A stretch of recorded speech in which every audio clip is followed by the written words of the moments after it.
Hello, and welcome back to Comic Sans, episode 19. Something right? like that. So yeah, okay, awesome. We did it. Episode 19. We're still alive. Why you gotta say it like that? Impressive. I'm just impressed we're still around. I'm just surprised they haven't fired us yet. Yeah, well, I mean, we're not getting paid, so. They'd still fire us. You're not wrong. You're not wrong. I'm Albel88. I'm Kelly. All right, and we're back to talk about... To talk about a pun. Just For gonna those leave new to it the there. show, that is for Albel to use for a pun at some random point during the night. It will happen. He will lose the pass, and he only gets the single pun. Sometimes I don't, though. There was one time, I remember last week, I actually had two because I didn't use a pun a couple weeks ago, so... Yeah, but that's the rare occurrence versus the norm. That's true. That's actually pretty true. Yeah. Well, the pun pass is just in his hands. Whether he uses it or not will be... I believe Jack is tracking the average time to pun, and will be graphing that out as an ongoing feature in the future. The current mean time to pun is 18 seconds. Oh, come on! It's not 18 seconds. At some point, we will put the line graph on the screen behind us Jesus in Christ, order okay. to track usage. Oh my god. My math might be off. Yeah, I maybe your math is a little bit off, just a bit. Math man. Anyway, so we're back. We're gonna talk about some comic books. And our final topic today is going to be basically the Super Bowl roundup. So when it comes to football, I have no idea what the fuck's going on, but they have trailers for movies, so that's pretty exciting. That's pretty much the only good thing to come out of Super Bowl Sunday, I think. Fuck. Let's talk about football and Comic Sans. So it's funny because I can talk a little bit about football. Marvel had a comic called that was in partnership with the NFL in the 90s. It lasted 4 issues and guest starred Spider-Man in one of them. And that's the only way they sold issues. Oh boy. It was a Marvel football superhero, NFL Super Pro. Wow. Yeah, they also had one called Kickers Inc. in their new universe window, which was about football players as well. Notice that anything sports related tends not to survive. Wait, hold on. They made a comic about sports, and the thing they chose to focus upon was the kicker? No.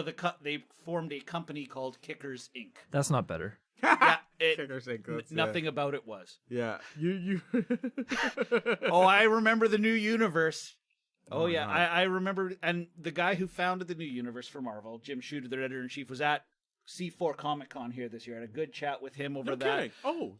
Marvel, he said, within 4 issues, screwed him over of what he wanted to do, and he was out of the company not too long after that, unfortunately. Whoa, that's rough.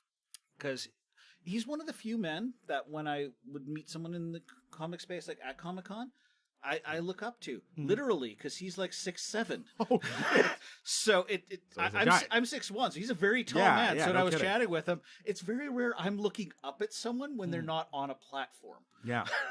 Jesus Christ, that is tall. Yeah. Spitfire and the Troubleshooter, Starbrand, you had Kickers Inc., you had Night Mask, you had Cyforce. I'm not joking. Night Mask. That's the worst name for Bring it back. Bring it back. Hashtag Night Mask. He would 2018. I almost brought the new Universal Trade as my reference for today because they tried to redo it a couple of years ago, but they had Warren Ellis writing it, so that alone made it worth reading. Oh, fair enough. But Marvel, I think, fucked up the marketing. And yeah, what kind of mask is it? A night mask. Night Mask. I think they should bring that one back. They redid that character and Starbrand and made them members of the Avengers 3 years ago. Oh. Yeah, I know. Night Mask would basically be able to enter people's dreams when he normal human when he fell asleep. That's when his powers kind of came out. They also did the same thing in another series called Sleepwalker, which was a little more horror attempt but failed. So I feel like Night Mask is a shittier version of the Spirit or Dead Man, like a much shittier version of. Except with Dead Man could possess people no matter what. Because he was dead. Yeah, Night Mask. He only came out at night, and he had a mask. That guy sounds like a fucking murderer. I mean, right? The character's a little messed up. Interesting. Wow. Okay, noted. Yeah, and then as it went on, just because we started talking New Universe, that basically it took place in Pittsburgh. For the most part, many of the stories, unlike New York, like everything else in Marvel. Yeah. they weren't sure what they were doing. Things were getting a little out of control because they could barely keep a consistent creative team on any of their titles. Yeah. So instead, they gave it to John Byrne, who's done a lot of stuff for Marvel and DC. Sure. And he basically blew up Pittsburgh. I mean, like literally, it became a pit. Whoa, shit, that's and that's how they kind of ended off the new universe shortly after that with one or two series that continued on, and then it just went fizzled. Wow. Oh yeah, there was also another one called Justice. Oh crap, I forgot about Mark Hazard Merc. I don't even know that one at all. Yeah, you don't want to know. It was just no. Oh, okay. Wow. It was forgotten corner of the new universe. The entire new universe, the original run, should be forgotten about. They did bring a lot of the characters back not too long ago for the Secret War crossover because it was the multiverse and everything. So some of them were everywhere. Of course they were. Yeah, multiverse is great. All I know is I want to read the Devil Dinosaurs comic. That's all. I don't. The new one or the old? The old. Well, the one from the Secret War. So the original was Jack Kirby, who created the 70s. Yeah. Then there was a Secret War one, and then there's an ongoing Moon Girl and Devil Dinosaur. I have heard of that, but I wanted to read the one from the Secret War because it looked fucking insane. But I heard about the Moon Girl Devil Dinosaur team up, and it looks adorable, so I didn't want to read that. So Moon Girl is an Inhuman. Yes, and she's smarter than Reed Richards and all of the others. She's the smartest human alive. That was part of her power when she right became an Inhuman as well. Holy shit! And Devil Dinosaur protects her from everyone. He beats. I think I have it here. Of course you do. One sec, somewhere in the pile. More recent issue of Marvel 2-in-1. Mm-hmm. So, I think the new team up of the Fantastic Four, I think she's in this one, or it's coming, or it's in the next issue, they teased it, is going to be the Human Torch, the Thing, new Doctor Doom in Iron Man uniform, right, and Moon Girl and Devil Dinosaur. So that's your new Fantastic Four team. That sounds awesome. It sounds a lot better than the one that's been around for the longest time. I agree. Oh my god. Anyway, pulling it back. Although a smaller digression from our from previous digression, I was just gonna say if American comics want to get like sport stories done right, seriously, start reading some freaking manga for God's sakes. There's a ton of Japanese manga that are sports stories that are actually super good. Or with a work trip, I discovered this.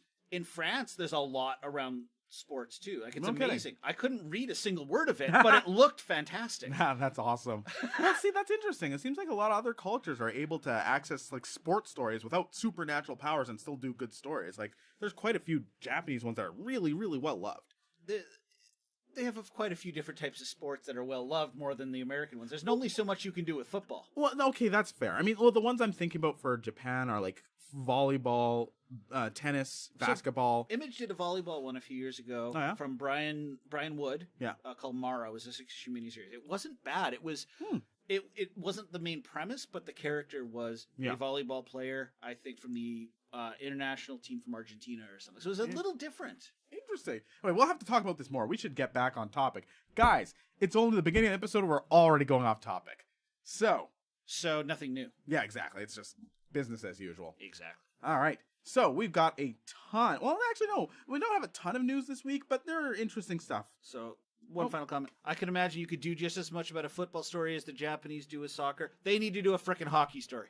Rugby would actually be fun. Oh yeah, that actually. Look, it's the lacrosse team. They just beat the crap out of you with their sticks. It's lacrosse versus hockey. Oh shit! I'd read the shit out of that. That'd be a very Canadian story. Oh my god! This is just apologizing every time you beat somebody up. So long as it's not about curling. Oh no! What did he do? That's a rock. What do you mean? That's a rock. Jesus Christ! Oh boy! Oh boy, that's actually kind of awesome. All right. How Canadian can we get? Oh my god. Yeah, just again apologizing after every fight. All right, jumping in. So, first story we got Sorry. Yes. First story. All right. So, Netflix's Sabrina reboot, I guess, because it existed before. So, they're apparently casting an actress from the Vampire Diaries. I've never seen the Vampire Diaries. I have not either. But it's a very, it has to be admitted, it's clearly a very popular show. It ran. I don't know if it's still running, but it certainly was running for a while, and people freaking loved it. But so this actress is by the name of Jazz Sinclair.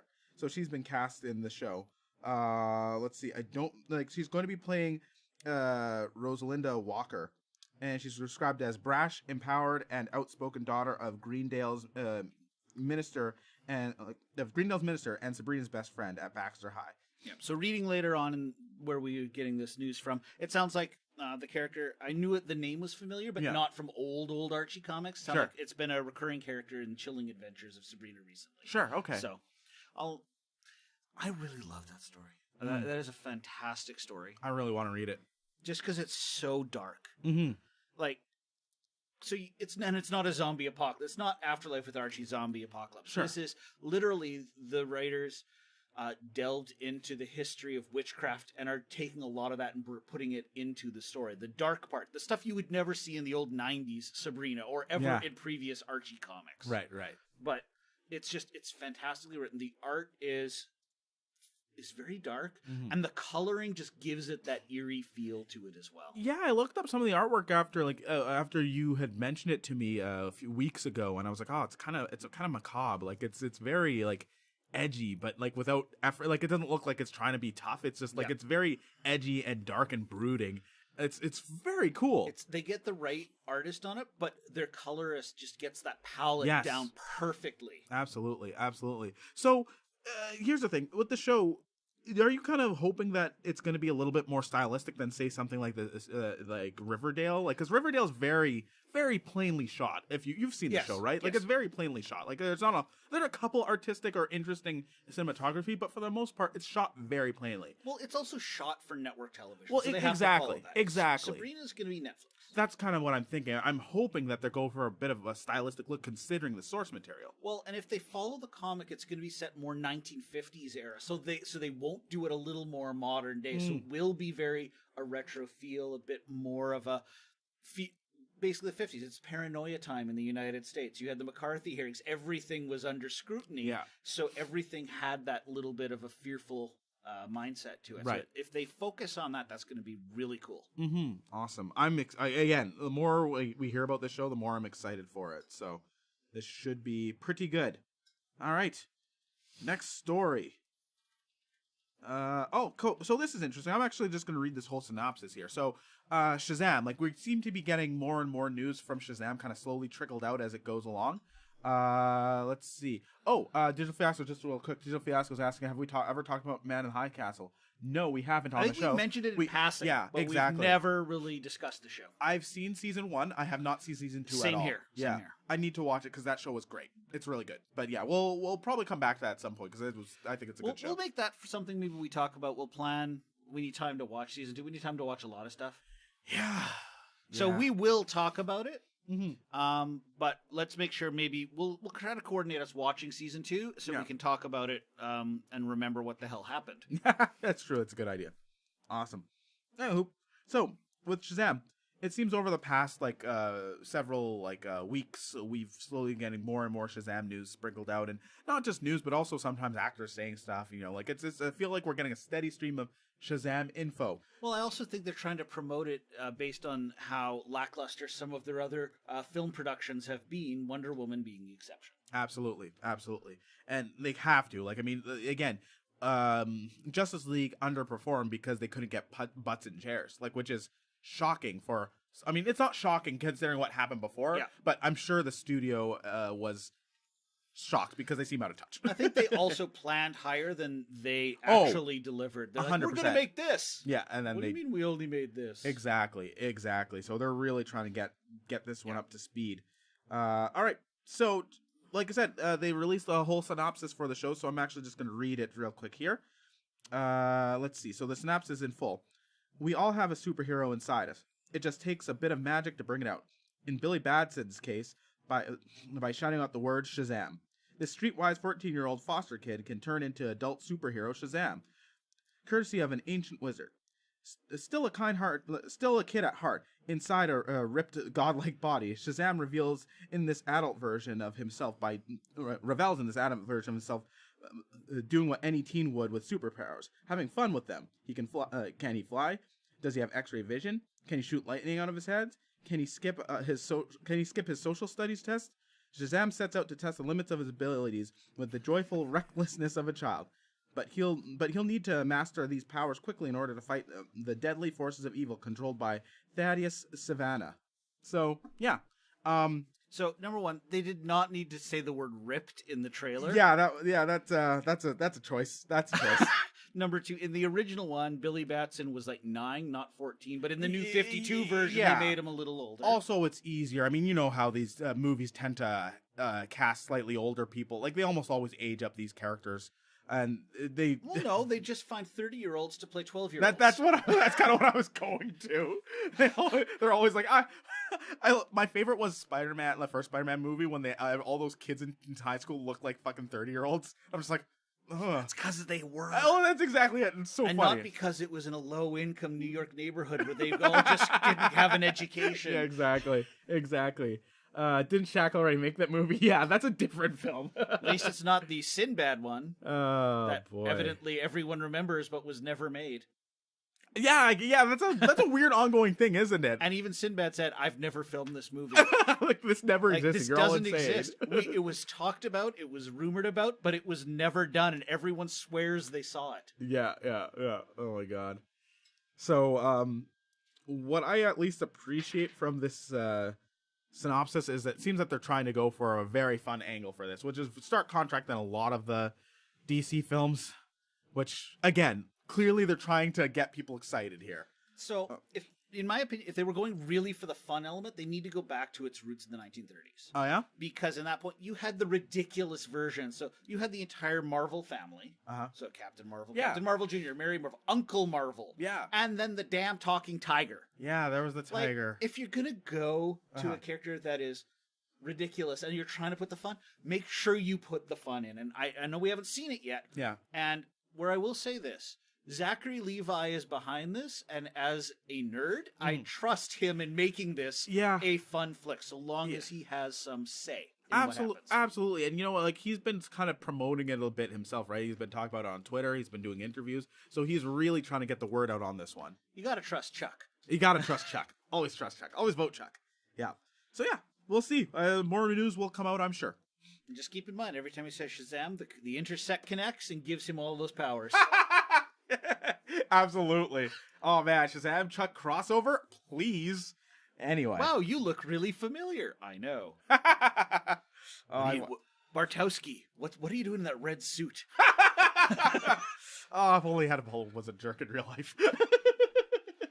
Oh my god, seriously, that'd be amazing if they had some Chuck Chuck actor cameos in that movie just for shits and giggles too. Well, they had so many cameos in Chuck themselves. Exactly. The fact that his mom is Linda frickin' Hamilton. That when was she pretty shows wild. up, come with me if you want to live. Yeah, I was like, come on. And then Scott Bakula. Made a few Quantum Leap jokes every now and again. Did they the ever. old boys were there a few times. Oh, shit, man. That was some good. That show was awesome. I'm so happy it lasted for 5 seasons.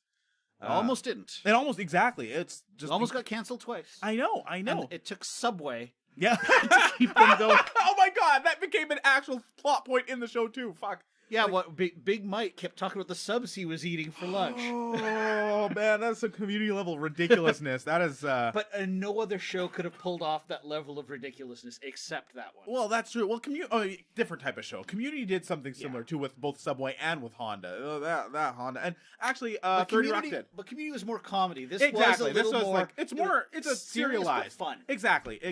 Yeah. So no, it's easier for comedies to pull that off for sure. Yeah. Wow. No, you are totally right. That was so fucking cool. God, I love that show. I should watch it. Yeah, I have it at home. It's on Netflix. I think I own season 1. It used to be on Netflix. Might be on like Crave or something. One of the other ones. Yeah. Oh boy, I'm so sad now. Anywho, all right. Next story. So this one is kind of interesting. So I haven't read this one. So you haven't? Run with this. So okay. I'll take what you say and I'll put my commentary. Okay, sounds good. So this one's interesting. So if infamously recently, James Mangold, the director for Logan, fantastic movie, a fucking phenomenal film. He was actually under a bit of criticism because of the way he was criticizing post-credit scenes for a lot of superhero movies, or movies in general, but superhero movies specifically. Where you knew there would be something else to come. Exactly. So basically what he said is that they're kind of, the idea of having something like that is kind of embarrassing to him.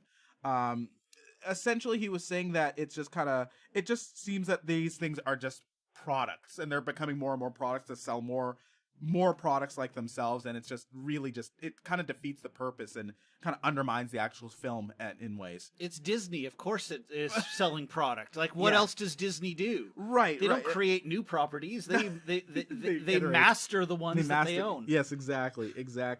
So he basically, like, I'm just going to read part of the quote here. Like, I'm not going to read the whole thing, but he says, the idea of making a movie that would fucking embarrass me. That's part of anthesizing, like, that's part of the anthesizing of the country or of the world. So he's basically, and he says that further confirms what they already know, and tying in with other fucking products and selling them to the next movie while you're making this movie, and all that kind of shit. I just find it kind of really fucking embarrassing. He says fucking a lot in this quote. So Fuck yeah. indeed, holy fucking shit, he swore a lot. In any case, so essentially, We know nothing about that. No fucking idea. Anyway, cover your kids' ears. No, so essentially he just found it really embarrassing, kind of pathetic, especially the idea of, you're selling the next film and you're already making the next film, like you're trying to tie it into the next film rather than focusing on the film you're in. See, So, I don't mind it all the time. mm-hmm. Like, at least with Marvel, they're intentionally planning something for years in advance, so it Yeah. makes sense Yeah. that you're teasing. It's basically the you're giving the coming soon, you're giving a little bit of teaser, and you're Yeah. actually gauging interest in certain things of what people want, so you can Yeah. deliver that too. Yeah, and a lot of those, there is at least some level of payoff. Where Yeah. things like, and when there's not, like, in Spider-Man Homecoming's ending scene was fucking hilarious, right? But then you've got stuff like, oh god, Days of Howard the Duck and Guardians of the Galaxy. That was there just for pure humor. Exactly. There's a couple that are just there for laughs. They're not selling another movie. They're just doing funny shit. Because But no one ever wants to see another Howard the Duck. oh my god, that movie still haunts me. But then you've got something like fucking X-Men Days of Future Past, like that ending scene where all of us, wait, no, was it Days of Future Past or was it the one before that? Well, in any case, there was one of the ending scenes. Basically, it had a Stryker basically fishing Wolverine out of the water, and then they're kind of sailing off. And then all of a sudden, Stryker's eyes turn yellow, like, oh, it's Mystique. And then there was no payoff in the next film whatsoever. It's like, what do you like? Where's the intentionality there? Like, Sorry, my historical movie, whenever you say Stryker, I think to Airplane, Ah. not necessarily to X-Men. fair right enough. away. Fair enough. That's... And I just picture Robert Stack. Stryker. different story. No. Ah, oh boy. Not the character Stryker from X-Men. So I can understand his frustration, Yes. but again, like, I also think that it can be used well. It can be used If it's done strategically, it Yeah. can be done well. when you're doing it strategically, or just for shits and giggles. And Yeah, it's not the Howard the inconsequential. Duck one is Yeah, just pure fun. absolutely. The bit at Guardians 2 where they had Adam Warlock and the thing, you knew they were going to Thanos, so you knew they would have to do something, and that was the obvious way Yeah, to do it. absolutely. Sorry for an early spoiler for Infinity War if you don't know what the fuck we're talking about. Thanos is in it, guys. Spoilers. Anywho, Don't you mean Cable? I mean Jonah Hex. don't you mean that guy from Old Boy? Anyway, Yes. Or amphetamines. try and find some Quaaludes. They'll make everything better. So You don't get that reference, do you? That's from Airplane. of course it is. I think I saw Airplane once when I was very young and don't remember it very much. What is wrong with you? There's too many things. There are too many things to be fans of. I'm sorry. You need to watch Airplane. I know. It's on my massive list of movies that I need to watch. Or Airplane 2, because it's the same plot. They just replace Robert Stack with William Shatner. Surely you can't be serious. Oh, dear. Of course I'm serious, and don't call me Shirley. Oh, boy. But I'm no, sure the that's second one doesn't have Leslie Nielsen. Oh, I do. Yeah, okay. Well, I will watch it at some point. I really will. But in any case, coming back to the story here. So basically what James Mangold kind of walked back his comments a little bit. Right? So he was kind of just trying to at least clarify what he meant here. You mean he stopped saying fuck? He toned the language down. He did actually. It's funny that you said that because he totally did. Because there's a quote here from him because he basically drew criticism from following his initial comments, and so he decided to walk things back a little bit, taking to Twitter, talking about his little diatribe there. So he says here that many folks commented on my diatribe end credit scenes. Good points made by some who would disagree. My vehemence comes from a belief that these scenes are cinematic MSG/crack. Of course they feel good, and they're designed to do that. They're like ads, and as you hook as they hook you on them to get to the next film. So basically, no one would ever call Howard the Duck crack. No. Just to spite Al Bell, I'm moving Airplane up to the top of my rewatch queue, says Janus Marine. That's fine. That won't spite me at all. I don't. Oh, why would that be spiteful? Please. We're probably going to end up with an all Airplane chat room next week, and you're going to be so freaking lost. That's okay. Hey, I'm happy if you guys are happy. I'd love people being happy about Airplane. That's a weird thing to say. Anyway, it's fine. Go watch Airplane. I'll watch it at some point. And I'll catch up. Like, hey guys, how about that reference? And he'll be like, that was 3 weeks ago. It's just going to show on the screen behind us one day with no audio, and he's going to be lost, and everyone else will be basically knowing the plot, beginning to like Monty Python and the Holy Grail for many people. Well, myself included. It wouldn't be the first time I've been lost during the show. It won't be the last, I'm sure. Sigh. Today.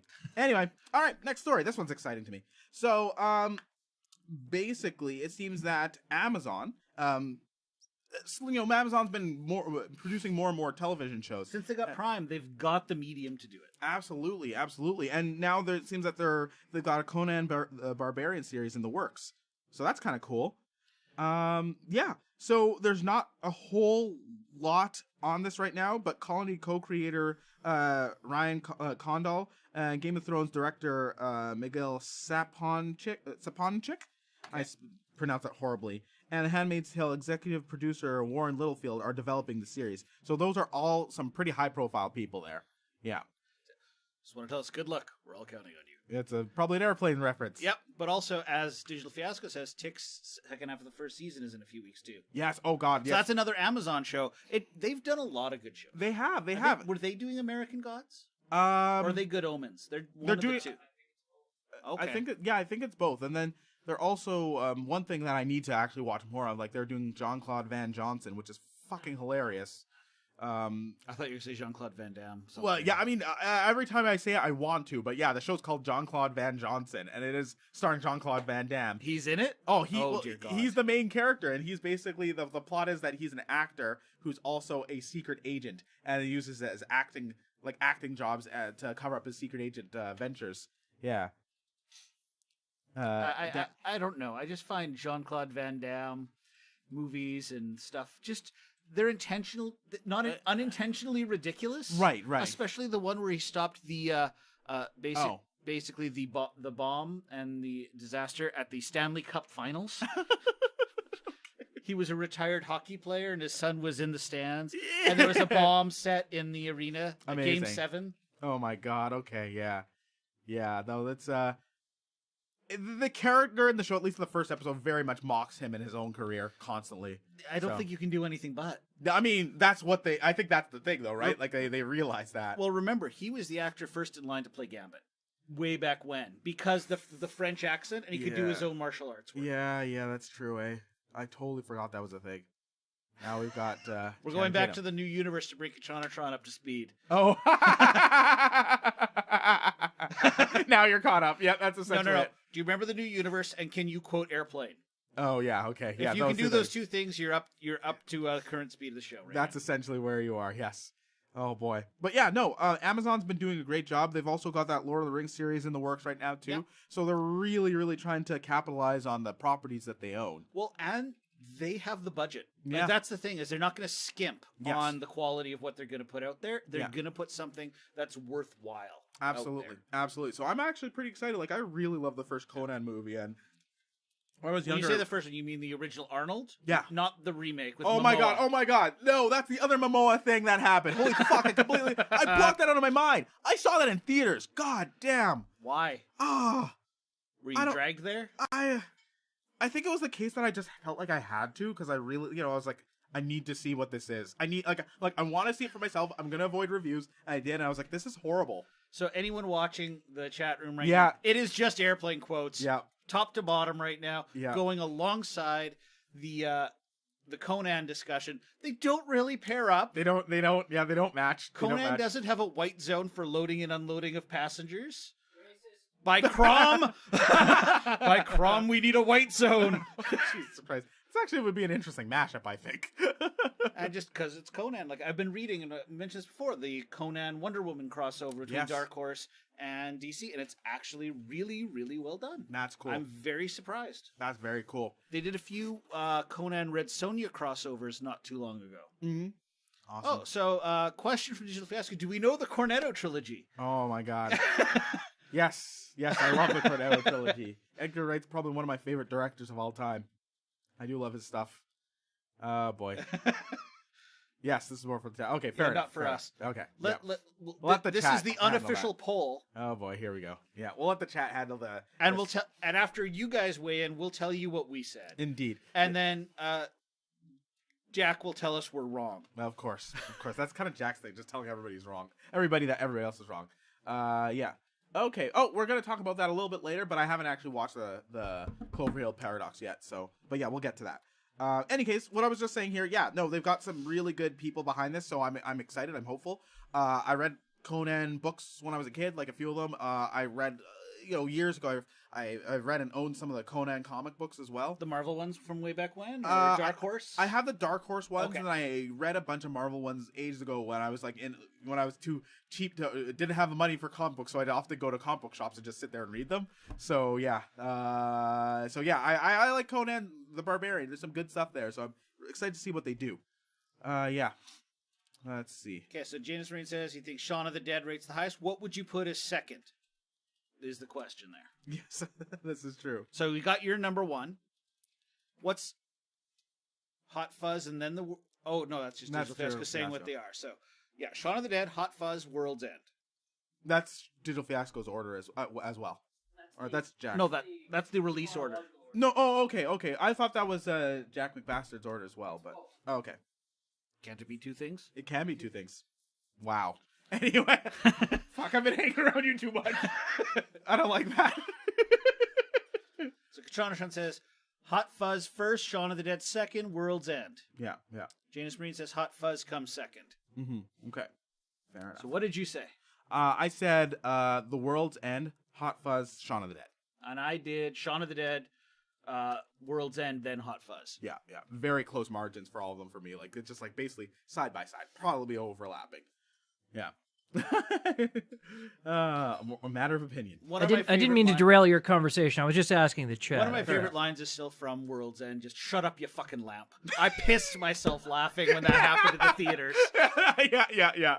Oh my god! I'm just waiting one day for the lighting in here to go in the studio to go off and just make some weird noise and shout, "Shut up, you fucking lamp." That is a perfect line. I fully agree. All right, next story. So we don't talk about Walking Dead very much, but this one's kind of a big deal because of the actress who's involved, right? So Lauren Cohen, who plays Maggie in the show, obviously a very major character and what fan favorite too. She's one of the characters that people often consider safe because she's such an important character. So yeah, she is. Okay, this is Walking Dead. No one is fucking safe. Well, no, but as far as the TV show goes, there are certain characters that were safe. Like that show to an extent. Yes. Well, no, exactly. But I mean, here's the thing with that show that I found. Right, I found that honestly, I could often predict who was going to die based on the way the show was, or even if you paid attention to like the fans, because that show and the fans and the production of the show. True. Like honestly, it's ridiculous because that show was so reactive towards fans and anger and writers and there was a lot going on behind the scenes. It also depended on who pissed off Robert Kirkman. Also true, which is again, and it's sad, but that's not a lie. Exactly, which is kind of pathetic, unfortunately. And the show suffered because of all of these things. So when they kept fucking up characters that they wanted, like they wanted to have Angela along the ride for a while, but they kept writing her so poorly that they're just like, we'll just kill her. Like we can't do anything with this character, and everybody hates her now. So they just had her get bit. So from Shaun of the Dead to The Walking Dead. Indeed. It's thematic consistencies. It's the same universe, just on different continents. No, these what zombies happens in Britain versus what happens in America. Yeah. No, these zombies are different though. They're very different, right? They're not outside the Winchester. That's the only difference. No, but these zombies can retain some memories of some semblance, while the other ones not so much. Americans versus Brits. Touche. I like that. That's really good. In any case, so this one's interesting. And AMC's classically been is apparently a nightmare to work with. That's why it took so long for Mad Men to come out the way it did, and there's all kinds of issues behind the scenes with The Walking Dead. So apparently Lauren Cohen may leave the AMC's Walking Dead, as AMC refuses to pay her the same as her male co-stars. So there's been a lot, apparently she's been kind of fighting with them about this for quite a while, and her contract is up at the end of the current 8th season, and said that she's seeking a pay increase, which means that she would just make the same as co-stars Andrew Lincoln and Norman Reedus, which makes sense because she's a major character. She's on the show as much as they are, so it seems ridiculous that she wouldn't be getting paid as much. But there's it seems that they've refused that offer and only want a minor raise for a lengthy new contract, which she basically ended up rejecting. So that doesn't mean that she's off the show. No, it just means that they're still in negotiations. So before I chime in on that, just a comment and poll going on in the chat room of best character death in a series and worst character death in a series. So Digital Fiasco says the worst is Captain James Kirk in Star Trek Generations. That was actually my pick as well. Yeah, okay. His best was Avon in Blake 7. I can see that. It's just the way that they killed him off. I haven't seen that. I almost was ready to also say that the best was Captain James T. Kirk in Star Trek Generations, because it finally killed off William Shatner. Ha! Nice. That's pretty much it. So it could go either way. Yeah. Yeah. Oh dear. that was Captain Kirk's last words. Oh, wow. Yeah. You fucking chose that poorly. It was Shatner. Yeah, that's fair. That's fair. Oh my gosh, there's too many good deaths and terrible deaths. The Avon one from Blake 7, it was for anyone who has seen Blake 7 the show, that was probably one of the best endings of a series I think I've ever seen. Mm-hmm. Mm-hmm. Right. Bittersweet though it was. I remember you guys talking about it. It sounded actually pretty badass. Gosh, I don't even know what I'd say best worst, although my worst has to be Star Wars Episode 3 with Padme's death. Luke, Leia. I actually laughed at the theater. It was pretty good. Anything about Star Wars Episode 3 is worst. Oh, but no, sorry. Episode 1. Jar Jar. There's some bad shit in those films, but that death was just something Most else. desired death, Toby in The Office. Whoa! Although that's hilarious. Poor Toby. Poor Toby. So going back to the discussion. Yes, absolutely. So there were two other shows I know of that dealt with the pay inequality for cast members. One, probably the biggest sitcom in North America, Big Bang Theory. Yes. And the other cast members actually took a cut so that their cast members could get that same increase, or at least closer to. And that's the only cool thing that I'll ever say about that show. That's cool, because I fucking hate that show. But that's awesome that the other cast members did that. And so the studio and the network basically said, with the exception of Penny, who was in the same cast range, right, because none of the others were there from day one. Which is I can understand that for a longevity on the show. Mm-hmm, but absolutely. now they are main points of the show. Oh, for sure. The other one is Doctor Who. With the new Doctor coming in, she wouldn't sign the contract unless she was paid the same as Peter Capaldi. And Peter Capaldi, if I recall an article I read, said he wouldn't film the finale unless they did that. Oh, good. That'd be insane. That'd be insane. Nothing against the female Doctor, because frankly I don't care, but she is no Peter Capaldi. No, I'm sorry. No one is Peter Capaldi. No one This is not an honestly, anti-feminist position. This is a pro-Peter Capaldi position. Well, nobody's Peter Capaldi, but at the same time, they didn't even utilize Peter Capaldi to his fullest extent to that show. Not because he wasn't cursing or anything like that. Because the writing wasn't as good as it should have been. Exactly. The word you're looking for is awful. I wouldn't say it was awful. There were exceptions, but they were far and few between. Absolutely. It was a pretty tepid season. My feelings, and I've been a Doctor Who fan since I was maybe 10. Mm-hmm. So old Who and new Who. Who? You Who. But with the new series, Stephen Moffat, when he was writing, in the first for Eccleston and for Tennant, he wrote the shit. creepiest episodes out there. He also did a Jekyll miniseries for the BBC, which was fantastic. Yeah, you keep telling me about this. I need to check that out. You need to check all that out. Fuck! God damn it! Anyway, please continue. He needs to Jekyll it out. Oh, worse. I'm not pleased. Anyway. But when Moffat took over the show, it went to being some uber drama, Yeah. like overstretched out for things. The crack in the wall spanned 3 Oh my fucking God, seasons. I hated that shit. And wasn't even properly ended. Horrible payoff. Horrible payoff. Yeah. So Moffat, he was great for writing the creepy stuff, but then he made even the Weeping Angels not as creepy anymore as it went on. Yeah, that was annoying. Ugh. There's no hiding from that pun. It's in the chat room. Nice. I'm just reading. Nice. Make it better. Nice. All right. Next story. We were kind of shitting on X-Men, the X-Men movies. There's a reason for that. Yeah, fuck, because a lot of them ain't good. So there's a bit of news from Dark Phoenix. This is not a huge deal, but I thought it was kind of interesting. And it kind of speaks to one of the bigger issues that I find with some of these X-Men films. So they said that they won't be bringing back this major character from X-Men Apocalypse, and I guess some of the other movies as well. So Moira McTaggart is not going to be in this next one.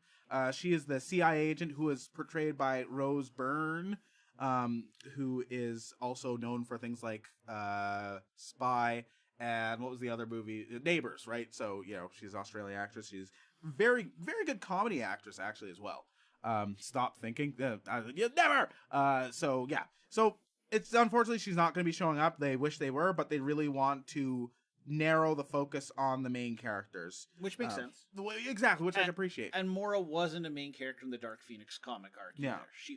Plus, Moira's not a fucking FBI agent or CIA agent. Yeah, she's a a fucking doctor. scientist. Exactly. Yeah, they completely. I mean, I don't. There's at least one funny line because she had her own island off Scotland where she did mutant research on, and that's where Legion was for many years. Yeah. So there's rumors that that character may show up in Legion season 2. So that might also be a reason why keeping her out there, so there's not a direct crossover going forward. Back off, man. I'm a scientist. I actually have that T-shirt, Jack. The Peter Venkman quote. Oh, jeez, that's awesome. That is pretty awesome. No, I'm hopeful for Dark Phoenix. Yeah. I'm realistic about Dark Phoenix. Yeah, I'm not based on past stuff. Yeah, absolutely. The only there's 2 X things I'm looking forward to that are coming out. Yeah. One is Deadpool 2. Yep. The other is New Mutants. Absolutely. Which, absolutely. as we talked about in a previous episode, was delayed 10 months. Yeah. And Deadpool, though, moved up 2 weeks. Yes. And a new poster dropped today that Ryan Reynolds God. posted. Yeah. Hey, Jack. The Flashdance one. Oh, God. Absolutely. Jack, if you could find that picture, you could put it up, because it's... Thank you. It's hilarious. It's almost as good as the Infinity Gauntlet one from a week or 2 ago. Yeah, absolutely. So I have a feeling we're going to see a new Deadpool movie homage poster on a regular basis until the movie's out. That makes me so happy. That just makes me so happy.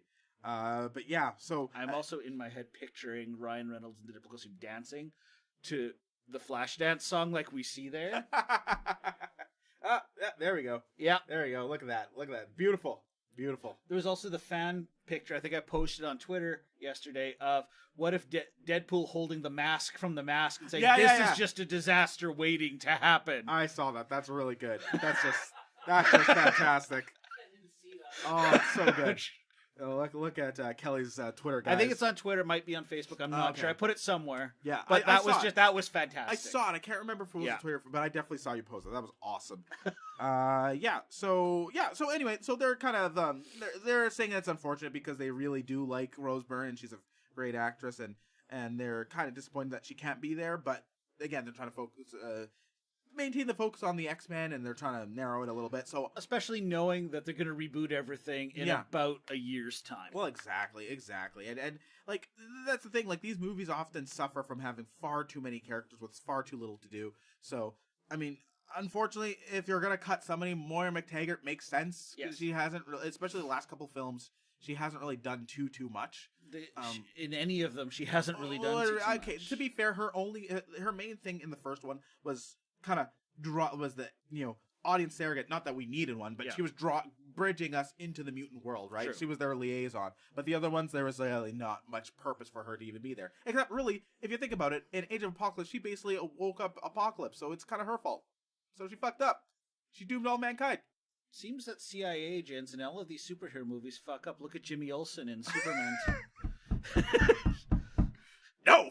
Let's take other characters. Let's make them federal agents and watch them fuck everything up.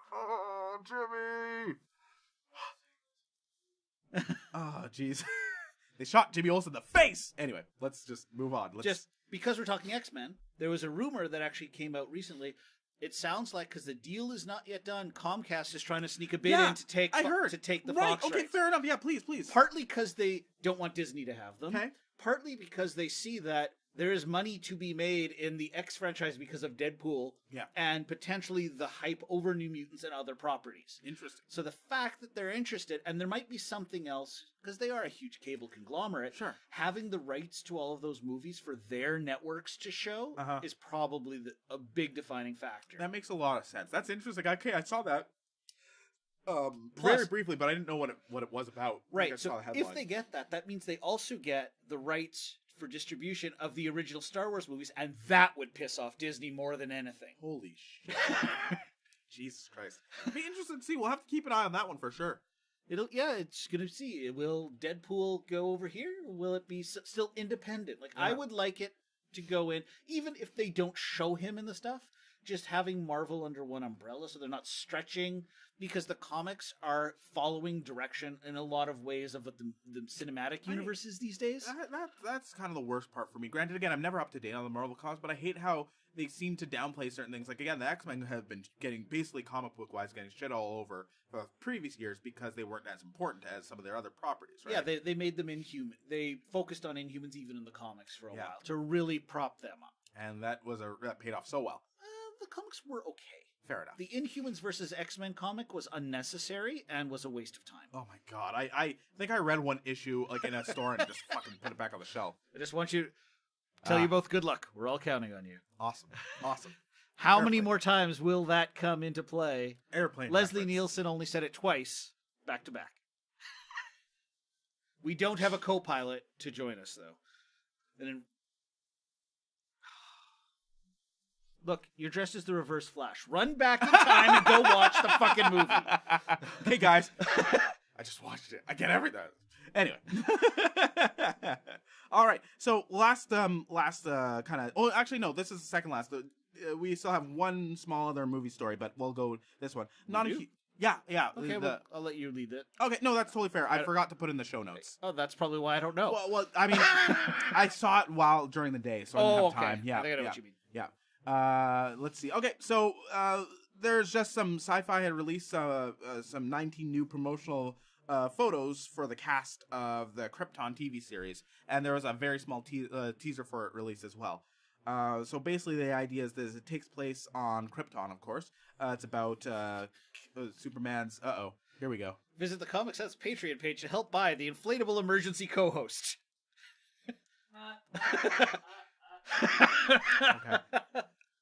I'm sure that's another reference that I don't get. The autopilot was an inflatable autopilot. Okay. So, well, you guys are gonna just tell me the whole movie. I feel like I've watched it at this point.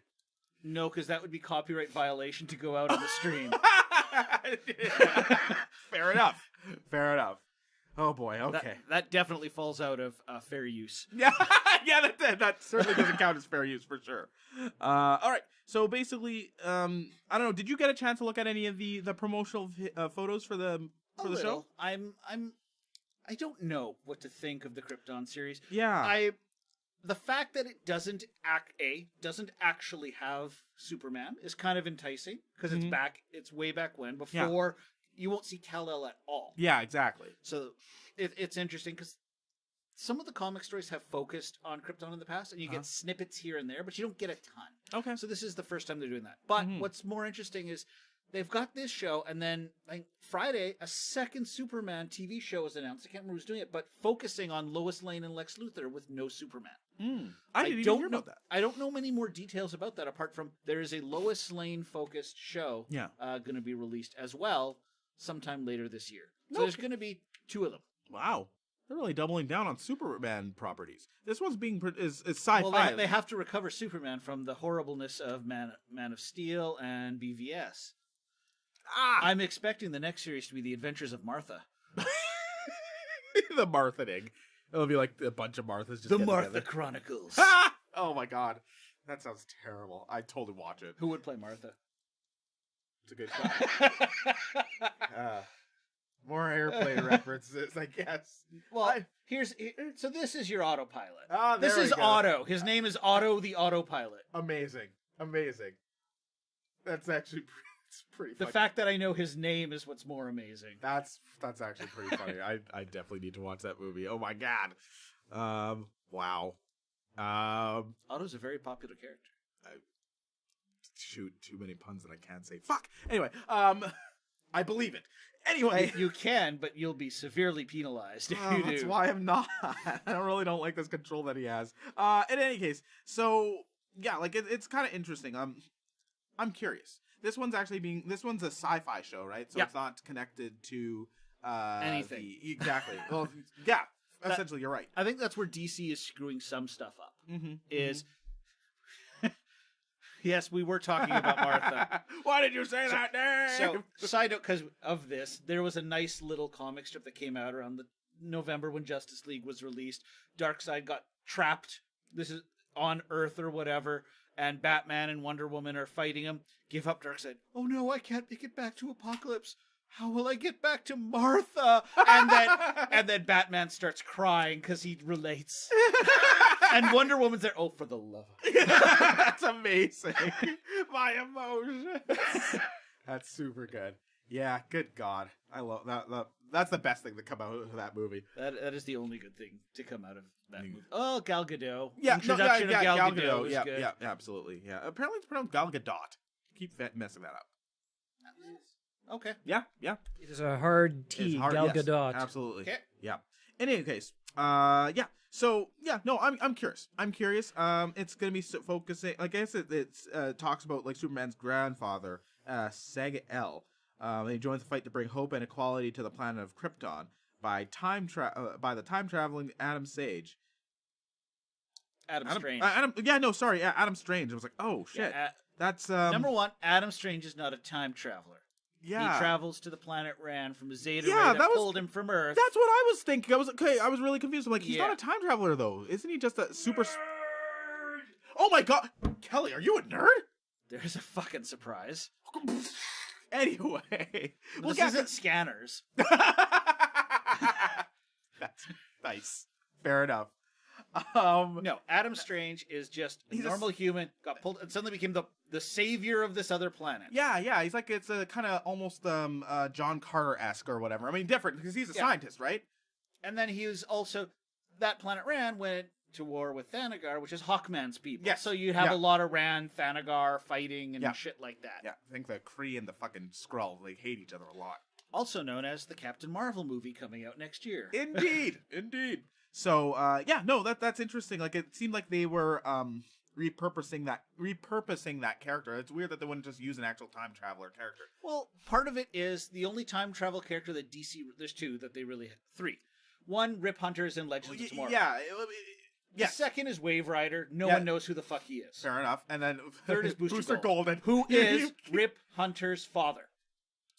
I didn't know that! How did I not know that? I fucking love Booster Gold. Yeah. That's awesome. That's awesome. Plus, they keep talking about a Booster Gold Blue Beetle sitcom series. Oh my god. Yeah, no, we've talked about this. Make that happen. Jesus Christ. Like, I want that so bad. That'd be so freaking funny. Either that or do a Justice League International series. Yeah. Even animated would be fantastic. Oh, because absolutely. Booster Gold needs some visibility. Yeah. On screen. More so than just in the current time traveling with Superman to Krypton. Booster Gold had that doesn't sound familiar with anything we just talked about, does it? Oh my god. Jeez, that's amazing. That's amazing. And I say again, Hawkman sounds like Birdman without a law degree. Sigh. Technically, Hawkman is the police force of Thanagar. The lawyers, it could be Birdman. Yeah. Hawkman, get in here. He totally blended. No. Yeah, like Booster Gold had a very brief voice. Like it was just the character's voice, but he was very briefly there was a brief joke about him in the Batman and Harley movie that came out. That was actually pretty funny, where Batman was calling the Justice League to try and get their help. He's like, well, such and such is out, so and so's busy, so and so's there. I was like, well, I can help you. He looks at Nightwing. Nightwing's just like No. Sorry, Booster, we're breaking up. Click. Booster was also in Batman Brave and the Bold. He was. A couple times. He was. And he was also in that Justice League action show. Yeah, very the briefly. more recent one. Yeah. Exactly. Yeah, so he's a character that gets, like, he shows up often and usually is a fall guy. Well, they've also made him the only person who's ever done him justice from a writing perspective consistently is Dan Jurgens, who's the guy who's currently writing Action Comics, which is why he's in there with Superman. There you go. But Dan Jurgens is the only guy who's done a decent Booster Gold solo series, a whole bunch of stuff, and built up the mythos of the character to make him more than the joke that most other creators have treated him as I've come back from the future after stealing the suit on this robot named Skeets to make money because I know everything that happened in the future. Yeah. So I'm here just as let's make some coin. Absolutely. Yeah, I mean, it's a great premise to have the character on, but I can totally appreciate the idea of people writing him and make him a little bit more complex than that. That's how I mostly know him from, because any comics that I've read with him in it, he's usually a side character. That's, like, kind of his thing. So he's actually the founder of the Time Masters, which is the group from Legends and all that stuff, too. Yeah, makes sense. That actually all makes sense now, that he's Rip Hunter's dad. If not for that sports almanac, no, his ancestor is not Biff. That would be awesome, though. Hello, McFly! Anyway. As you name Booster Gold, that's Booster Tannen, motherfucker. Oh, shit. Got him! All right. Last kind of news story. This one's kind of interesting. And he uses a time sphere, not a DeLorean. Very important distinction. So, yeah. And so this was just a kind of interesting thing that popped up today. So it seems that the makers of Game of Thrones are writing and producing a new Star Wars movies. So again, very, very little known, and we know, and apparently this is different than the Ryan Johnson kind of directed, and by directed I mean like kind of in charge of trilogy that we heard about before. So yeah, this is kind of interesting. I mean, so I haven't read much of it. I saw a post on it, a couple of posts that were made today, including to us prepping for tonight, but I haven't had a chance to look at it. Absolutely. There's not very much. Like, it's basically just saying here that David Benioff and D.B. Wise will be producing a new movies, which will be separate from both the episodic Skywalker saga and the recently announced trilogy being developed by Ryan Johnson. So yeah, so clearly they got them on board. Did they give an idea of when? Like, is it going to be in the same time period as the current ones? Is it going to be Old Republic, which would be fucking awesome, especially considering who's running the show here? Yeah, no kidding. They don't specify. There's very, very little. I think there's a YouTube link here that I actually haven't watched, but basically, as far as I can tell, there's very, very little information. It's just got a little quote here, basically saying, "We are honored by the opportunity and a little terrified by the responsibility, and so excited." They should be. Yeah. Fuck. Did you just say Ute?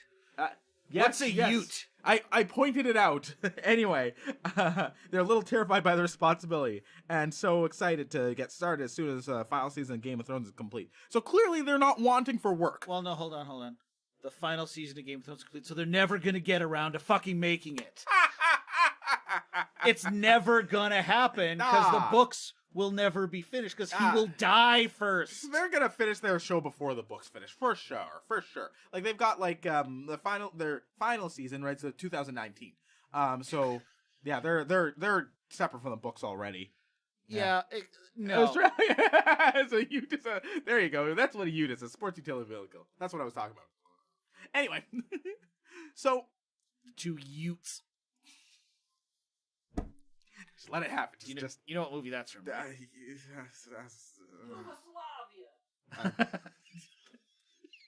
going on over there?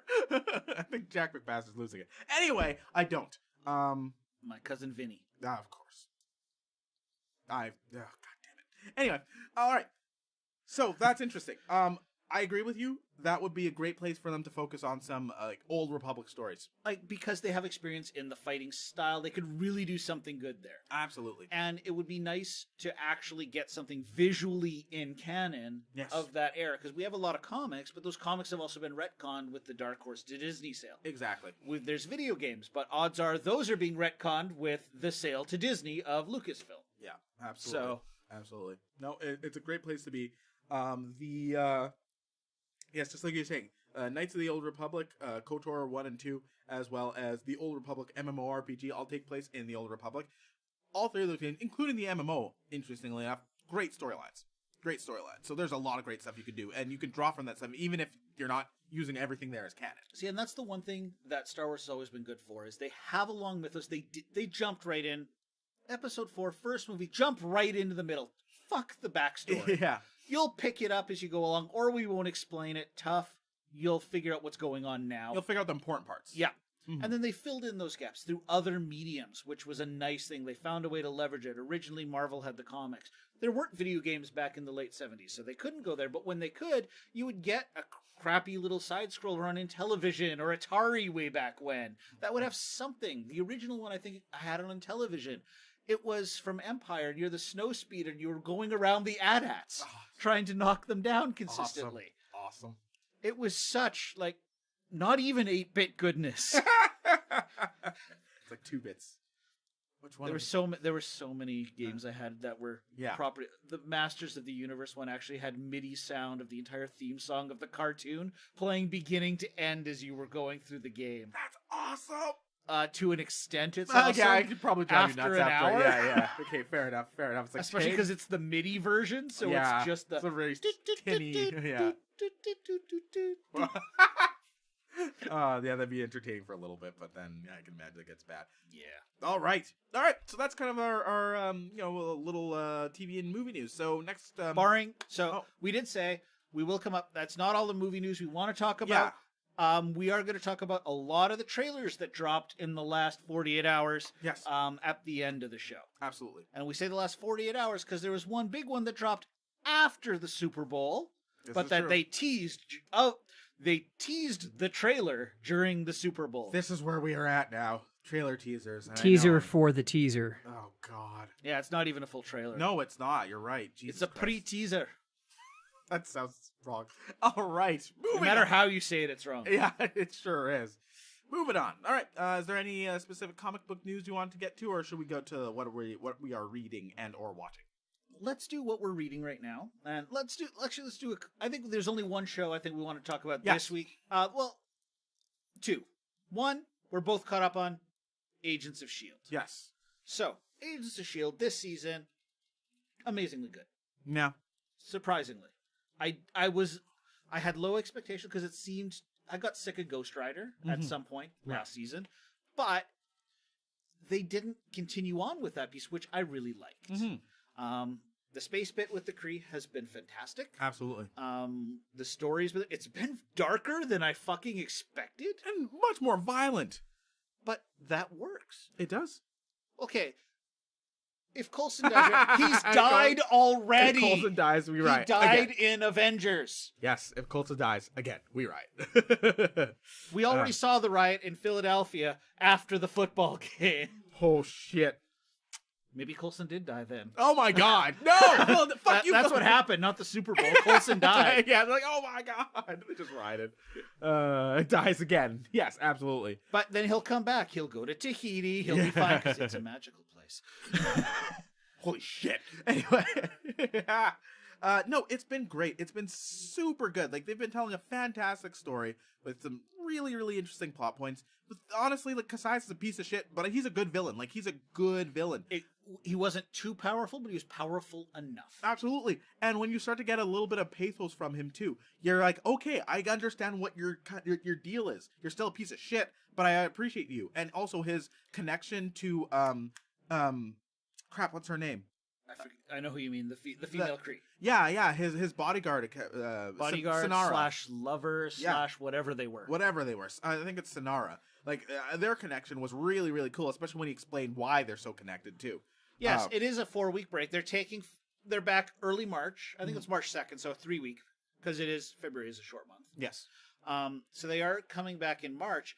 But it was a nice way to end it. So they ended the first arc of the season, and now they're starting the next story arc. It's not just a 4-week mid-story cliffhanger. It's not Captain Picard's a Borg, let's wait 4 months to find out what the fuck's happening next. Oh, boy. You don't sound bitter at all. No. Not even a bit. Well, fuck, you should have seen me during a Quantum Leap when suddenly they switched places and Sam was the hologram and Al was there, and I was pissed. Pissed! What is this? Oh, that's awesome. Yeah, no, it's I'm very, very pleased with the season. They went some really interesting places. I'm still a little confused about the time loop. Carl's been bitten. See you in 3 months.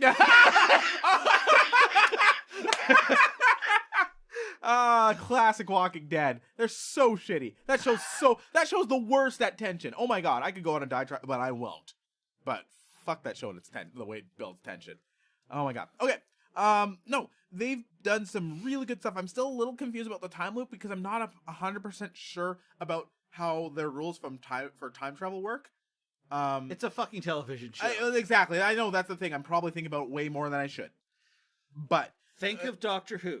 Oh, it's God. wibbly wobbly, timey wimey. No explanation is required. So hand wavy, poorly. Okay. Anyway, beside the point. There's still a chance they might actually explain some things, and some of the things they suggested actually might make it work better than I thought it did. But that's in the weeds. The point is that the episode to episode is really interesting. They actually did a couple. There's some spoilers for where we are at for the latest episodes of Agents of S.H.I.E.L.D. So you've been warned. Some spoilers here. First of all, the episode, the episodes where the team's finally back together have been really good. Because it's very earned emotional ties to these characters. But also the bit where Fitz was stuck back and that episode where he got for it. Also the Star Wars quotes. Oh, the Star Wars quotes. Oh man, when he was looking at Hunter. Him and Hunter, when Hunter's first of all, the two of them screaming at each other about soccer or football, hilarious. I had no idea what the fuck they were talking about, but goddamn was it charming. And then when Fitz is freezing himself, and Hunter's like, "I love you." Fitz just smiles like, "I know." I was just like, yes. I may or may not have high-fived myself, whatever. Don't worry about it. It was just so charming. Those two need a buddy cop show. But besides the point, what I really like is that one's a scientist, one's a trained assassin. But coming soon to TBS. Yeah. But what happens when they live together? It was Maida. Oh, I'd watch the shit out of that show. Oh boy, but yeah. So when they all finally got together, you can feel the catharsis from the characters. At this point, the actors know each other and know their characters so well. When the banter and the connection between them is so palpable. You believe it when they're having really quick conversations, when they've got shorthand with each other, and also when they're fucking taking jabs at each other. For example, there's this big triumphant moment where it's where Fitz "Hey guys, I brought you weapons," and they're like, "Yeah, where are they?" Level 3. They're just like, "Are you fucking serious? That's where all the blood-sucking monsters are." And Fitz is just like, "I feel like you're not appreciating how hard I worked for this." So, context though, there's another show that does that kind of banter. Yeah. Another Joss Whedon show, Buffy. It's the same kind of dynamics between the characters. That they, after a few years, they know each other well, and you honestly don't know whether some of those scenes are ad-libbed or not at the end of the day. Oh, exactly. I mean, again, I made a comment about that. Mac's whole thing about how hard did you punch him? And Cole's like, "How hard did you punch him?" I was like, "I don't know, full strength. It's called a punch." And Mac was kind of mumbling to himself. It felt like that line felt ad-libbed. I mean, it very well could have been, and if it wasn't, again, props to both those actors for pulling off that natural interaction so well. And the writers for actually being able to put the proper personalities in the characters to have that kind of interaction. Absolutely, because that's the thing with this show, and it seems like, honestly, for TV, it's pretty impressive because all these characters always feel like they're in line with the way they are, right? With Mac and Elena taking on Flint as a little basically taking care of Flint, and Mac being the more protective one, Elena being like, "Oh no, teach that kid how to shoot a gun." She's like, "I knew how to shoot a gun when I was about his age." Fuck off. He needs to protect himself. The only thing they need to address in the show is why the fuck Coulson hasn't revealed himself to Tony Stark and Pepper Potts, who were his friends in the first couple of films. Yeah. That's the only thing I think is that will probably be the finale. I hope so. Or he's going to show up in Infinity War. "Hi, guys." Yeah. What's up? Like my robot hand? Holy shit. He's like, "I've got a shield. It's awesome. Hey, Cap, check it out." That'd be pretty fucking cool. Did you sign those cards I had for you? Oh, they're covered in my blood. Oh. Actually, probably Loki, you son of a bitch. Yeah, no kidding. He's like, "All right, hang with this asshole now. What's going on?" No, it's been great. Couldn't be more happier with the show. I'm very pleased with it. Awesome. Let's see. Coulson got his robot hand through Space Star ordering. Although there is rumors that at some point in this, how does Tony not know Coulson's life? Because S.H.I.E.L.D. is a secret organization. Tony's not, unlike the comics, Tony is not the director of S.H.I.E.L.D. at some point in time. No one wants Robert Downey Jr. in charge of an entire secret organization. No, they wouldn't be secret anymore. Oh man, all their operations would be so public. Oh my god, I do. Yeah, that'd be bad. Sorry, I'm just now picturing. Excuse me, Mr. Stark. Who is S.H.I.E.L.D.? Phil Coulson. That guy right there. That's him. That's Nick Fury, the guy with one eye. You talk to him. Yeah, no kidding. Oh man, all their operations. All right. That's when Sam Jackson will shout, "Motherfucker." Motherfucker. Yeah, exactly. Oh boy. All right. The other show that I want to talk briefly about. Sorry. Was there anything else you wanted to say about S.H.I.E.L.D.? There is a rumor by a certain actor who wants to be on the show, and that is Wesley Snipes has hinted at reprising Blade. Oh man. He wants now. Oh man. He's also said that if they don't want to do that because they want someone younger to he's okay with that, but he wants in somewhere in the MCU to even just in appearance. Well, now that he's out of jail, I think he needs something to do. Oh come on, he's been in the Expendables. But at least his was only tax evasion, unlike some others. This is true. They're much worse. What, Downey Jr. was in prison for a long time too for a whole bunch of other shit. Yeah. But I would love to see Wesley Snipes almost as the new Whistler to Blade, as the mentor. Oh, okay.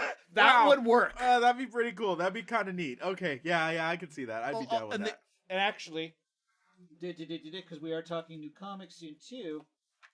Iron Man. So we talked Iron Man. Here's Tony Stark. This is the search for Tony Stark because he is missing. But on the very last page, we've got Blade showing up. Oh shit! So Blade is in this as well as in another series that is currently going on for Spirits of Vengeance. Right. Yeah, with you were Ghost talking about Rider and those guys. Absolutely. Yeah, that's cool. That's very cool. All right. Snipes does an episode. They need to have him say, "Can I get paid under the table?" I think we all have certain Wesley Snipes quotes. Yeah. We would want. I keep coming back to Passenger 57. Yeah. Simon says, "Bleed." I just want him to do a cheesy little fist pump, like he did in Play Me Through that thing. Hits the guy. I'm like, what? See, now this would be interesting. So, Marvel always bet on black. That is the line. Always bet on black. Passenger 57. Yeah. Ooh, no! I want to see a Demolition Man movie, like a sequel to Demolition Man. That'd be amazing. Oh my god! Demolition. Yes. If Marvel does get all the Fox rights and Deadpool is there, I want him to see Ryan Reynolds. Yeah. Honestly, even if they kind of make awkward eye contact for a second, they're just like, and then the scene just moves on. Like that'd be really, really good. Oh, that's awesome. As he kills Hydra Bob. Yeah. Okay. Oh my god, so good. All right. Yes. So the other show that I want to talk very briefly about, because I've only seen one episode. So the new Netflix TV show, Altered Carbon. Yes. So I haven't seen any of it, but I have read the book many years ago. Okay. I know. I'm coming completely blind. So I watched the first episode. Honestly, honestly, my first thought was like, so a Japanese dude's in a white dude's body. Didn't Ghost in the Shell realize that was a bad idea? But then, because that was my initial thought, because I had no idea what to expect. I was like, oh. But then the kind of story moved on. Joel Kinnaman is playing this guy, Takashi. Oh, what's his name? Takashi Kovacs. Oh my God, Takashi Kovacs. Kovac? Oh. Okay, fair enough. Yes, Trebek. No. I don't know the character. Again, first episode, I know barely in the characters' names. Takashi Kovac. Takashi Kovac. There you go. The main dude. Yeah, the main character. So basically, it's interesting because the whole idea behind people are able to live for a very long time, possibly forever, as long as their stack is uploaded into a new sleeve, right? Yep. So he's been down for years and years and years, and when he gets revived, it's years after basically a failed 250 years. 250 years, yep. Yes, absolutely. After a failed revolution that he was part of. And he was a very special type of soldier, basically like the top brass of soldiers. Yeah. I picture Jack fiercely tense just off camera, ready to pounce and replace any host with too many mess-ups. That's just Jack is tense and angry all the time, ready to replace anything. Tron, that will happen, but only if you fund the Patreon for our auto host. Yeah, it won't be Jack. It'll just be like a blow up thing. Like, God, just knock us off the chair. Once we have enough for the inflatable auto co-host, only one of us will ever be here in an episode. Yeah, exactly. Yeah. Oh my God. Yes, it'll be like just Russian roulette as to which one of us it'll be too. We'll only know the day of. But yeah, so it's oh boy. Anyway, so what's interesting, of course, like it's a kind of cyberpunk future, right? So it's very dystopian. Large corporations are running the world. Basically, he said more than once, like, yeah, we lost and they took everything. It is exceptionally Blade Runner-esque. It's and it's very bleak. The first episode's pretty awkward, as often pilots are. It's very exposition heavy, and it's awkwardly exposition as well. Awkward exposition as well. Granted, they have a bit of precedent for it because he's been gone for 250 years. Yeah. So again, he doesn't understand everything. He knows about the past world that we still don't know everything about, but he's where we are as far as the way the world is right now. So he bumps into a police officer. It's a very spunky police officer, very tropey type of character. But again, she could become more interesting. Who basically explains a whole bunch of shit to him. He's already being targeted by mobs and hitmen because he's asked to solve the murder of a character, this very rich man who's trying to solve his own murder. Lawrence Bancroft. Lawrence Bancroft. Yes. So essentially, he was murdered. Get the hook ready, Jack. But I didn't mess up anything, so I'm not sure why. That's why they're getting ready. Okay. So in any case, so it was interesting because the way that it set it off. Again, we're learning things slowly as Joel Kinnaman's character is learning things, right? So he's learning about this world, he's learning about the structure, he's learning about how the rich people live and the poor people live, right? And so he's learning that divide. And so he's kind of realizes he was revived specifically to solve this murder because he is an incredibly skilled soldier, the type of which that doesn't exist anymore. So it makes sense why he was revived as well. And the police are obviously not pleased about this because, first of all, this guy is he's killed many people and is known as a revolutionary and a terrorist, essentially. So the police are watching him, and also the police are pissed too because they essentially Lawrence Bancroft feels that they botched the investigation, and that's why he's used his money and influence to get this guy out of cold storage. Just to butt in here, folks, I have a feeling that when you both have a chance to watch more of the series, that we're going to have a discussion. I'd like to be a part of that simply because having read the books and being very familiar with the series, I have a bit more insight since you obviously don't know what the fuck you're talking about. But this is just this episode. I understand. I'm just saying the episode. I'm just describing the pilot. I understand, but I have read a few things online of the series to date so far. Without plot. There have been a number of adjustments to this story that, for better or worse, have been made. Again, which is fair. Like I said, I'm just describing the pilot. I'm describing exactly what I saw on the show. And all I'm saying are my initial impressions.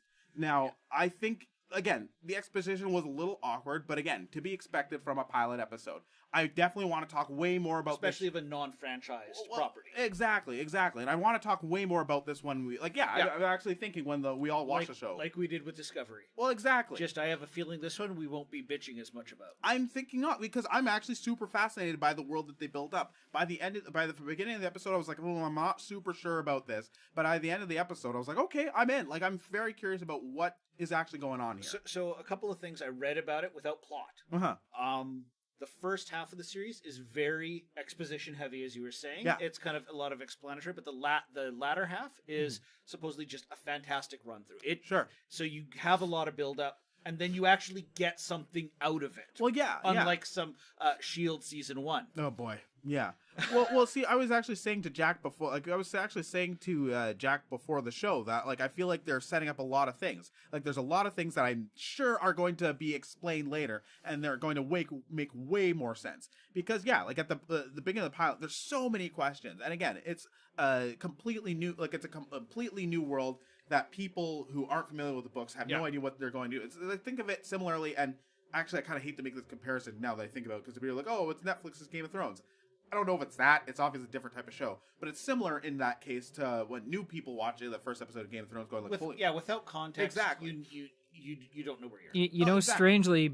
Strangely, what I'd actually equate it to would be watch it like you'd watch Dirk Gently. Yeah. Everything will be important eventually, but you don't know how. Well, exactly. And that's kind of the impression that I get. And again, I was watching it watching it at this point, all the things that are the little seeds that they're placing there, I'm like, okay, I don't know what any of this means, but I know it's going to mean something. So I think that like I said, at first it felt kind of awkwardly exposited, but by the end of the episode, I'm like, no, this is going somewhere, and I think I like what they're doing with it. Yeah. So, like I said, I haven't watched any of the show yet. I just know a couple of things online. I saw a lot of criticism about it because of a lot of violence against women in certain things being referenced. That there was a fuckload of nudity as well. Which, okay, now the issue. My thoughts of what I read, and this kind of makes sense, is if an individual can be downloaded into a new sleeve anytime, the concept of a nude body, it's just a body now. Like the stigma against nudity is gone because who the fuck cares? You can be suddenly you can be a different gender, you can be a different ethnic heritage kind of a thing, just like that. Well, frankly, I think that's just a facile justification for having lots of nudity in a show. Possibly, but it is also a female showrunner who's taken a lot of slack for the female violence as well. Yeah, there have also been several concessions in that regard. True. That have been.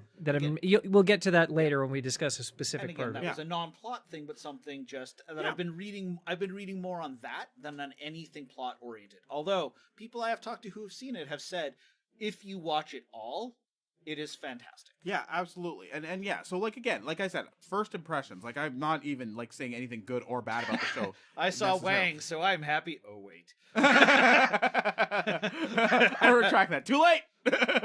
Retract. Too late. It's in the stream. Everybody saw it. But yeah. So no, I'm interested to see more about that show for sure. All right. Okay. Let's look at some comics reading. Yeah, absolutely. So, depending on time, we might not talk about my older recommendation. This one keeps getting the short shift, but so it truly is the Matt Damon of the Jimmy Kimmel Show. It is. We're here to talk about you, Wolverine, but sorry, we're out of time. Sorry, again. Wolverine. Sorry, no time for you, Wolverine. So I'm coming back to this one. I actually talked about this one before you've talked about this one. Yeah. I've talked about this one. Talk about it again because I finally finished Archie vs. Predator, and holy shit was I pleased. Now, it's a ridiculous premise, but it works. It really does. And I've already talked about the premise a little bit, and I'm not going to spoil too much, but I'm just going to talk about some of my final thoughts on the book, seeing as I finish it. Surprise ending. There's a predator in there. Oh no! Spoilers! That's what happened. Spoilers! Yes, the Predator showed up and shit got weird. Now, to show how weird. Yeah, so that happens. Like, gosh, I think my favorite slaying was had to be Dilton. Like, that was just that whole scenario was great. So basically, Archie vs. Predator, only slightly more ridiculous than Archie versus the Punisher. But keep in mind, they also did Archie meets Sharknado one shot by the guys who wrote Sharknado. And I'm not joking. I actually have that at home too. I need to borrow that. I need to find it. Okay, fair enough. But yeah, so this book, again, absolutely hilarious. Such a fun adventure. It's such a fun and ridiculous adventure. And so many characters just getting mutilated in like absolutely brutally, but again, it's hilarious because the characters are very much acting in character, and it's also classic Archie style artwork, right? Yeah. So the juxtaposition. Fernando Ruiz, yeah. Yeah. So Alex DeCampi wrote. Fernando Ruiz is the art. Absolutely. Oh, and it's so fantastic. So it's great too because at the back half of the series, it basically kind of goes down to kind of the core characters there, right? And Archie somehow turns super buff and fights the Predator face to face. Dilton has an Archie mech. It's amazing too because Dilton's kind of going on this big long diatribe about how he wishes he was Archie because all the girls want to date him and no one wants to date Dilton. Archie's like, what the hell are you talking about? And he's like, I made a robot based on you, and it's like literally an Archie robot. And I'm just like, what? So Dilton, it is still an Archie comic. Remember that. Yeah, exactly. Oh God. Oh, that's exactly it. It feels like an Archie comic. That's what's so charming about this. The only thing missing, just to tie it in to more of the Predator, because there's a lot of Archie mythos in here, a lot of Archie history. Not as much Predator history. Yeah. When they were escaping, they should have gone to Lodge Manor, and someone should have shouted, "Get to the chopper." Oh my God, yeah, that should have happened. That should have happened. How did Because that not? odds are the exactly. lodges have a helicopter. Yeah, of course they have a helicopter. I swear to God, I read Archie Comics where Veronica landed in a helicopter. Yeah. Yeah. Wow. Missed opportunity. Shit, now I'm just sad.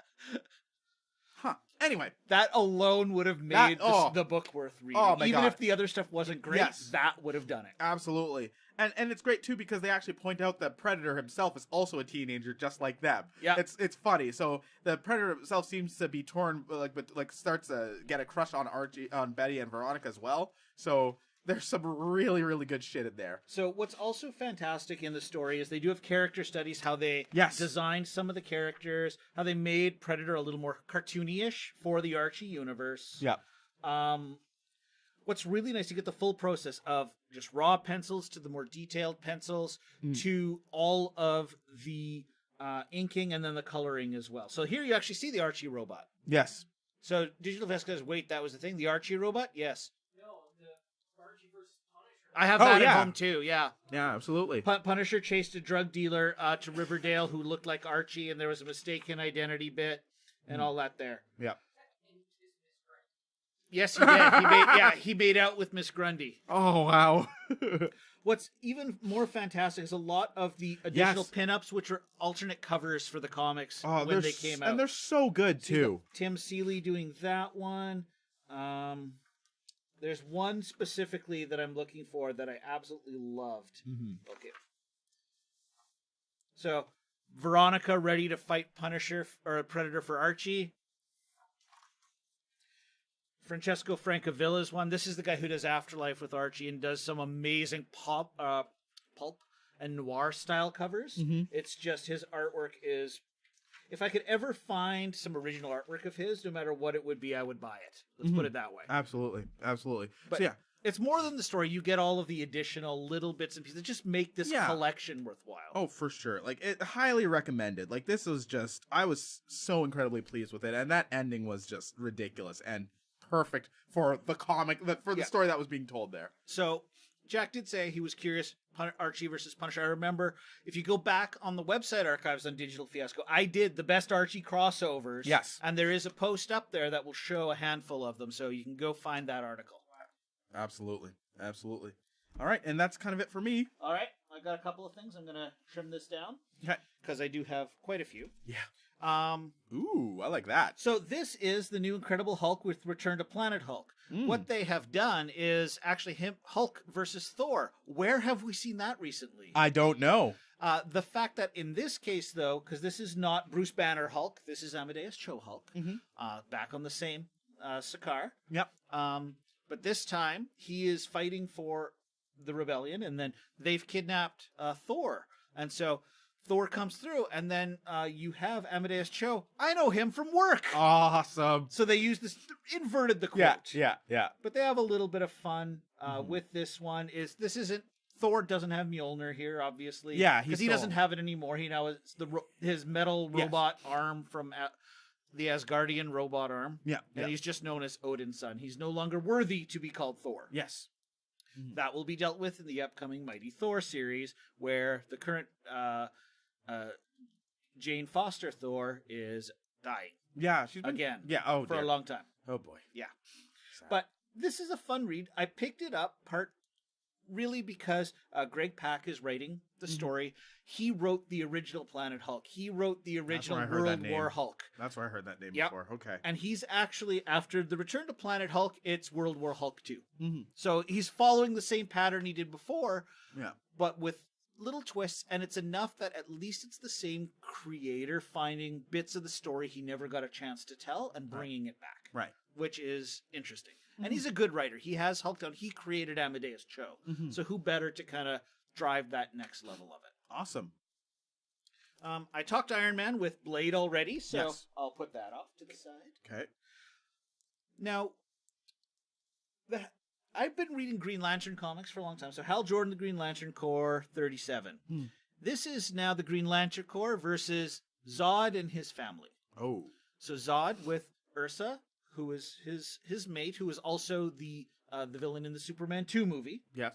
And their son, who is also has powers, which this is the one thing I don't like that DC does every now and again.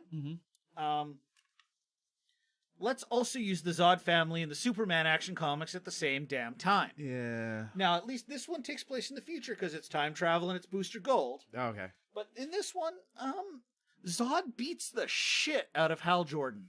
Oh boy. Because evidently, under a yellow sun, the green, the Yeah. power ring just doesn't quite hold up. Okay, that's fair. Especially when they weren't expecting Zod. Fuck. Yeah. So a little bit of a show up and beat the crap out of him. Interesting.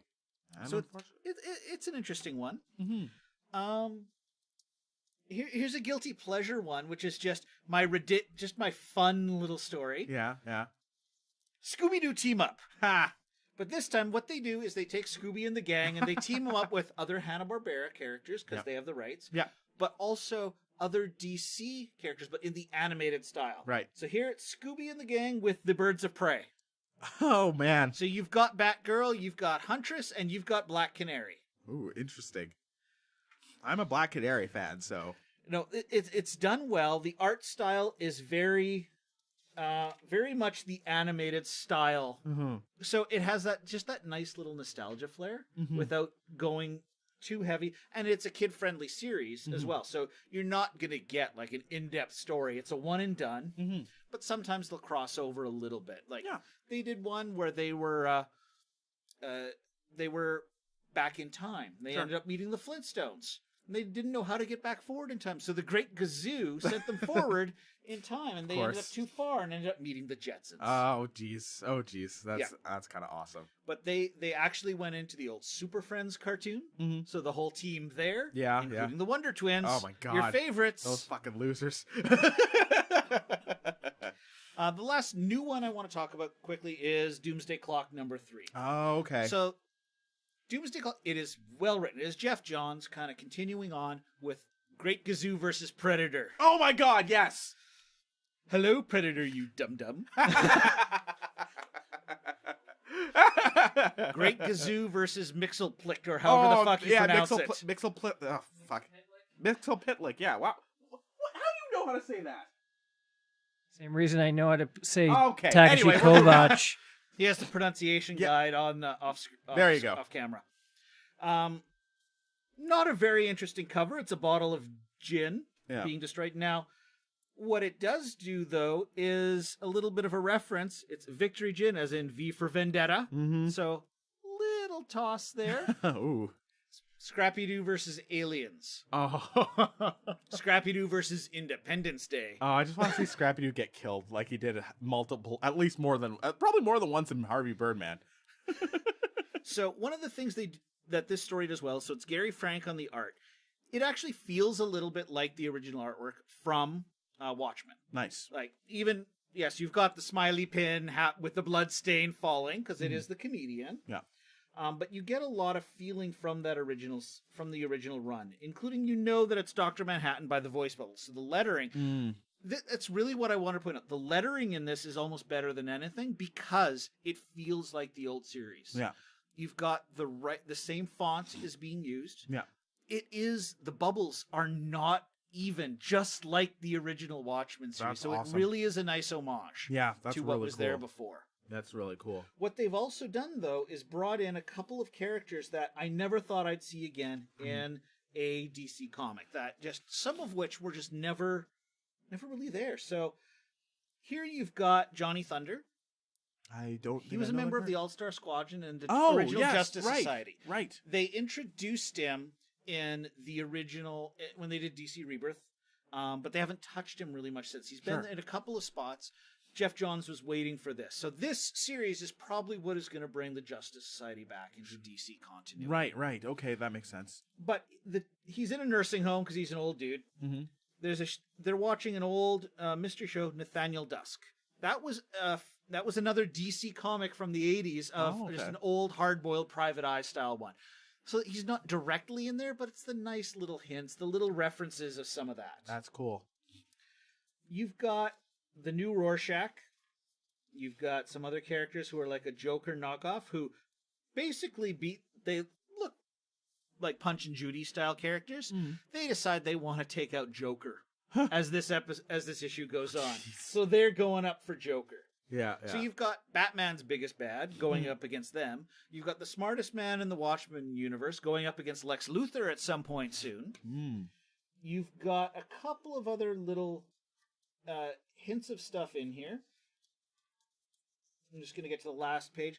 The last few pages of this series so far have been almost like, here's a newspaper story. So you get a lot of side story. I want to read that so bad. Yeah, that's awesome. Without diving in. So the Nathaniel Dusk, like Bond, here's all the movies they made. Who's the fictional directors and the actors. Yeah, obvious callbacks to the original Watchmen comic. That's fantastic. But some of the stuff they even tossed in is one of the characters, the actors who played Nathaniel Dusk, was in Easy Company with Sergeant Rock back in World War II, and another old DC war character. That's so cool. And they also reference in that same little piece Ted Grant, who was Wildcat in the Justice Society. Yeah. So you know what's coming. They're building up. Yeah. It's a fantastic series. It's fun to read. I do have a negative. Okay. For some reason, they said they were going to do the first 4 issues, take a month off. Oh. To do the next 4, it's a 12-issue miniseries, take a month off, just to make sure they get the quality right. Fair enough. But they're falling behind already. They've now committed they will have a new issue at most every 2 months. Oh, okay. So what is a 12-issue miniseries to get to the next point to relaunch a lot in DC and kind of do a reset and continue rebirth is going to take a lot longer than originally anticipated. Oh, that's too bad. But their focus is they don't have to change artists. Yeah. Throughout mid-series, they can keep the quality up there too. Absolutely. So Jeff Johns himself said, at most it's 2 months, but as soon as we're ready to go, we're publishing. We're not going to wait the 2 months. As soon as we're good, we're going. Nice. It does mean that a lot of the pre-orders and any plans post Doomsday Clock are now going to be waiting until that happens. Absolutely.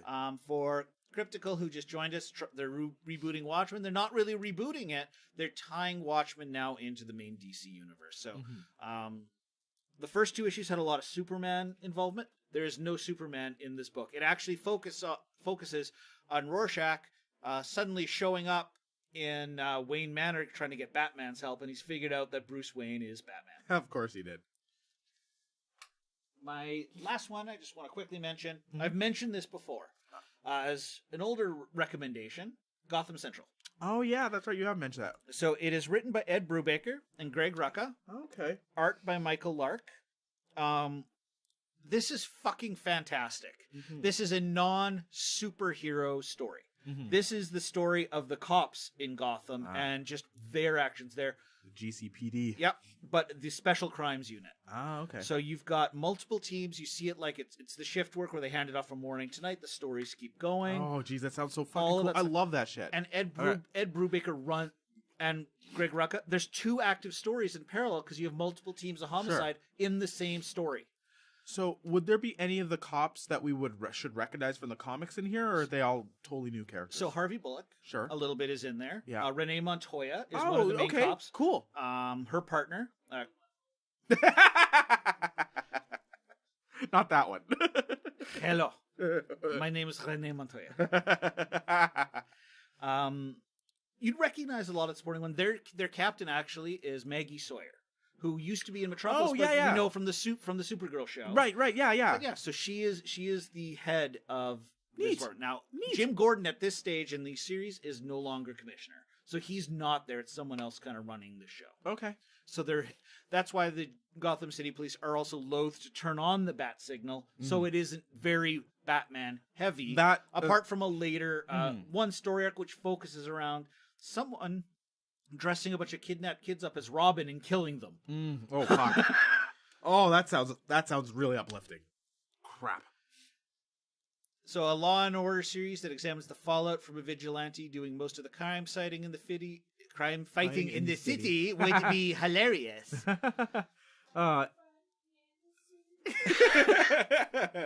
Remember that time that they tried to do a show about a bunch of people that were making technology to protect people from the crime fighting fallout of the city? From the producers of Law and Order, it's powerless. Shut it down. From the same network that brought you Law and Order. Shut it down. Shut it down. Shut it down. But oh my God, powerless is bad. Ed Brubaker he writes a lot of non-powered stories. He's the guy who created Winter Soldier for Marvel. Yeah. He did Velvet recently for Image, one of his own creator ones, which is pretty Right. much a spy series. Yeah, I remember. Well, I think you've talked about Velvet a little bit. Law and Order Punisher Victims Unit. That would be if you did one episode per victim, you would never finish that series. Yeah, no kidding. Well, it was perfect for perfect for that type of show then. And yeah, like the better when it was Better Off Ted. Yes, I agree. Every case thrown out due to chain of evidence or civil rights violations. That actually happened. You don't need a special series for that. That happens all the time, especially in Gotham City. There's you beat the shit out of him and you tied him upside down to a light post. We couldn't get him down for 2 hours because we couldn't get up that high. What do you expect, Batman? I'll get him again. Where is he? But very much, yeah. It's not a cartoony style of art. It is perfect for this style of thing. It almost has like a 70s cop show vibe to it. For anyone who watched the British series of Life on Mars, that kind of a feel at times. Ed Brubaker is just a fantastic noir and just in-depth story writer. For anyone who watched Westworld, he wrote an episode or two of that, I believe, and he's coming back for season 2 as well. Awesome. I want to check that one out. I'll have to give that one a look. There are 5 trades in that series. Oh, there's so many. That's awesome. Okay, good, cool. I'm gonna have to go back to that one. All right, but you're talking about Westworld. It's actually a perfect segue to our final topic today. So apparently, trailers. Apparently, some sort of sport thing happened, and it was awesome for a lot of people because the Patriots lost, and a lot of people are apparently quite pleased about that. I still love the meme that was going around with the pie chart of 1% looking forward to the Patriots winning, 1% looking forward to the whoever the other team was winning because I don't follow sports, and the other 98% wanting Bane to destroy the arena to spare everyone. So, from what I can understand, I was voting on Bane. Yeah, from what I can understand, there was no Bane involvement this time. Unfortunately. So I can only hope for next year. But what we did get, which was pretty cool, was a bunch of trailers that, Super Bowl, it's always good for trailer time. Well, the Super Bowl has 2 notable things. Movie trailers and fantastic commercials. Screw the sports. Fair enough. But in this case, the trailers are what we are talking about. Absolutely. So I'm going to kind of go down the list. And I know that the solo trailer, it was only a teaser, but we'll just talk about the solo trailer anyway. Yeah. So, yeah. They had like you said, they had the teaser, which was maybe like 30 seconds. Something like that. And then they did drop the actual trailer on Monday. Close enough. Yeah, absolutely. It's within that's why earlier on we said 48-hour window since the Super Bowl. Yeah, absolutely. Yeah. Okay, so I'm going to kind of go down the list. As soon as we've talked about Westworld, we might as well start from there. So did you see all the major trailers? I'll find out when we start going through the list. I'm pretty sure I did. Okay. So we'll start from the bottom of this list. So Westworld. So the Westworld 2 trailer. Holy shit. It looks visually fantastic. So amazing, so beautiful. Like all the slow motion shots and the voiceover happening, kind of talking about what's going on. The whole robo revolution that seems to be starting. Here we go. See, the one thing we won't have for what we're showing behind us is the audio. And I was trying to figure out, they did so many covers in the old piano style. Yeah. I was trying to figure out what song that was, if it was one I would know. And so I listened to it more than I watched it. Yeah. I just closed my eyes to try to figure out what that was. Mm-hmm. Yeah. Did you come to anything? Or no, I blanked. I wasn't sure. And I was either. focusing and trying. Yeah.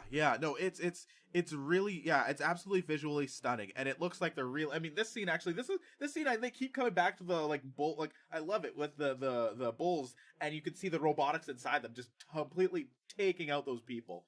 And then again, these people at this party, the man in black is just. And I'm just saying what's happening. The point I'm trying to go for is that this trailer is just absolutely gorgeous, and it's chilling too. That's what I really like about it. Like, sorry, I'm just going back to you're just saying what's happening. Yeah, I know. I figured. Welcome to the literal interpretation with Al Bell. Indeed. And now this is happening. Now that's happening. Oh my God! There's a bull. But there's so many shocking things, and a couple things that I'm really, really liking is because like the cracks of this world are finally showing full on, which is why I think is really exemplified by the bulls with the robotics kind of showing. And P90 is ineffective against a bison. They should have gone for the Moonraker laser. Next round. That's season 3. That's season 3, exactly. Oh boy, but no, I absolutely love that scene. And what I really like too is because again, obviously cracks were forming in season 1. Yeah. But in season 2, it looks like very much those two worlds are colliding. So even that really brief scene where we see that clearly like one of those robots, except they don't have the human skin on them, like shoving somebody into a thing. Like it's just like, man, it's getting to some real like future horror stuff going on, which I really like. So I could just read see what was on there too. But yeah, you know what? I don't want to speculate. Okay, like, that's the whole. I'm not thing. speculating. I don't speculate. You know what? It showed that the quality that season 1 brought is there, if not upped, which is even better for me. Yeah, and I am. The only negative I will say about Westworld is they don't drop every episode at once for me to binge. Oh my god, yes. That is the only negative I can say. That show could get very exhausting to follow week to week because it's so dense. Yes. It's so dense. So, yeah. Needs more Anthony Hopkins. Oh my god. I mean, everything. More Odin. Oh, his role. Odin. Oh, jeez. How do they handle a barrier that says this ride under maintenance? We're experiencing technical difficulties and crap like we've never seen. Actually, it should have a sign, which is our segue. Please don't feed the T-Rex. Indeed, indeed. So next, another trailer here. Jurassic World: Fallen Kingdom. Okay, well, why don't you start? What did you think of this one? It brought back the fucking T-Rex. I remember going to the theater for the first Jurassic Park. Mm-hmm. It opened on a Friday. We went to a sneak preview on the Thursday. Myself, some friends. We sat front row. Mm-hmm. Our drinks were on the ground, and we saw the ripple when the T-Rex walked. That's awesome. So just to have that same feeling with Star-Lord. Like, honestly. Okay, Chris Pratt, I am always see now as Star-Lord. I'm half expecting half the trees to be Groot on this damn island. But apart from that, I'm excited for this. Just it looks like it's bridging what Jurassic World brought to kind of reboot it to the old series a little more. Yeah. And I think that's what I needed to really make. I like Jurassic World, but not as much as I wanted to because of that. Yeah. This looks like it's bridging both of those together. Absolutely. I kind of feel the same way. Like, I'm not the biggest fan of Jurassic World. I didn't love it. I watched it and I was like, that's fine, but I kind of forgot about it almost immediately after watching it. Yeah. I love the first Jurassic Park, and even Jurassic Park 2 is pretty entertaining. I like the third. I like the third better than this. The only thing I liked about the second one was Jeff Goldblum. Well, yeah, that's why I like the second one. I mean, that daughter that he had was, oh boy, that was some choices were made for that film. But no, that was Michael Crichton in the book for it, because he wrote the sequel, and that was Michael Crichton doing that one because his publishers forced him to write a sequel. Evidently, there was some contractual obligation, and so he did it, but he didn't want to. Yeah, it kind of shows. There isn't much recreation going on in this Jurassic Park. No, not a lot of fun. Not a lot of. Oh, that does not look fun. T-Rex. Well, exactly, right. Like, and that's this part. Like, I was like, yeah, okay. Because I was like, I don't know. Then I saw. I'm like, yeah, I'm in. I'm there. I'll watch it. Whatever. Yeah. So yeah, like, I'm hopeful, and I'm hoping I'll enjoy this one more than the first one. First World or first Jurassic Park? More than Jurassic World, because I just wasn't super crazy about it. But yeah, we'll see. Like, I'm excited. So apart from the scene there where the dinosaurs are falling off the cliff and basically turning into lemmings. Yeah, now that looks like a ride. Coming soon to Universal Studios. Oh, Jesus Christ! Yeah, so, yeah. All right, next trailer here, one that we talked about a little bit. We've got the Solo trailer. So, again, this is one that kind of showed up a little bit later. It showed up the next day. So, we predicted that we wouldn't see the Solo trailer potentially till Infinity War. I forgot about the Super Bowl because I don't follow sports. Yeah, same here. If it was going to show anywhere else, that would have been it. Exactly. And that's what it was. Yeah. So yeah, what do you think? What do you think of this trailer? So here? is this the? So this is the actual trailer, yes. not the Super Bowl teaser. Yeah, this is the actual trailer. Got here. it. Yeah. Okay. Just making sure. Absolutely. So I mean, it got me fascinating. Like, I'm still very unsure about this film. Like, I'm not excited. I'm not. Not that I'm thinking it's gonna be bad. It's just like there's just so many questions, especially with the very, very troubled production for this film. I just don't know what to expect. Interestingly here, that black woman that showed up is actually like Han Solo's wife, from what I understand. She actually showed up in one of the more recent as in years, probably a few years ago, Marvel comics. Okay. So yeah, apparently he has a secret wife that he may or may not have married for some sort of job. When Marvel kind of rebooted it, they hinted at that, and Leia's like, "Say what?" Yeah, exactly. So I think that's who that character is, and then of course we got Donald Glover as Lando, which is an inspired choice. Interestingly, and it has Chewie at least. Yes. Oh, of course. It had to have Chewie. Absolutely. And interestingly, some of these TIE fighters look kind of different too. Like they don't look quite like bombers, but they're a little bit more segmented than the regular TIE fighters. So that's interesting to see as well. It looks like decent effects. It's still the Falcon we know, but in better condition. Yeah, probably. A lot better condition. Yeah. It has potential. The sad thing is the woman that you mentioned, all I could think of is, why is Misty Knight in this? Because even with the hair, like it was very much the same hair that Misty had in the other shows, both Disney properties. Yeah. But so long as they do the character justice and not just a throwaway character, which is really what I'm worried about, because it was a throwaway comment in the comics to an extent. I don't want it to be a throwaway character. But I think didn't the character actually show up for a string of the comics? I dropped the comic shortly after that. So I'm not sure. Okay, fair enough. Because I think there was a line of comics where she actually did show up, but I know nothing about the character as well, so I can't really comment on that. But I'm interested. Like I'm not even hopeful, but I'm interested. You know what I mean? Like it's just there's so many questions, and the production was a nightmare for there's so many weird things that happen on this movie. The only thing with it is, do we really need it?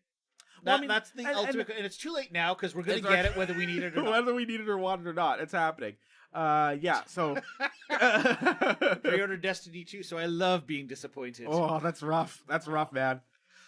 Yeah, I hear you. But yeah, so I mean, I feel the same way about like a Obi-Wan movie and a what's it called, Boba Fett movie. It's just like I don't know if I necessarily need or want it, but see the Obi-Wan one I do because. You see him in different points in time, and it's the same. You would get Ewan McGregor to do if it wasn't Ewan McGregor. No, well, exactly. It's just one of those things where I'm like, I honestly don't necessarily care too much about what happened at that time, but I'm more than open to seeing it. You know what I mean? Like, I'm sure again, Ewan McGregor, huge draw, and if they're able to tell an interesting story in the Star Wars world that we haven't seen, I'm more than happy to see that. You know. But it's so Obi-Wan, why did you run away to Tatooine? Well, let me tell you, Luke. Flat. Yoda, why are you doing that? Exactly. Janice Smith says Solo's not wife did show up in comics, managed to be more Han Solo than Solo. Oh shit, son, that's rough. I mean, if she's that cool, then I hope she's cool in this movie. Yeah, the only thing that I will say is that means that the movies are now drawing off the comics, which it never should. That's fair. It should definitely be the other way around. Exactly, because just like the MCU should draw off the comics, the comics here should draw off the movie because that's where the property started. Exactly, I fully agree with you on that one. Yeah. Boba Fett needs his own movie to actually give a reason everyone thinks he's a badass. He's known for being a Sarlacc food to me. I feel the same way. So from what I hear, the plot of it is just his digestion period in the Sarlacc. Oh my god! It's just him in the belly. It'll be like 128 days, except in a fucking Sarlacc pit. You're welcome, Hollywood. The Marvel satellite and the Disney satellite has picked up on our broadcast. Oh shit! No, man, I'm not. We will not see a cent. Oh god damn it! But yeah, no, I feel that way about Boba Fett too. Like he's just an idiot who got bumped into a pit by a blind dude. For God's sakes, like it's just like I don't know what you can say about that character that makes him a badass besides he has cool Mandalorian armor. And again, Mandalorians have a crazy history of the Star Wars universe. But it's just we've never seen who he was truly under that Mandalorian armor after the prequels, trilogy. Exactly. So for all we know, it's Pauly Shore. Oh Jesus! Oh God! Why would you say that? I would pay to see James Franco dissolved over a 2-hour movie. He'd be such a douchebag about it too. He'd be like trying to teach art to himself. Oh my god. Gilbert Gottfried.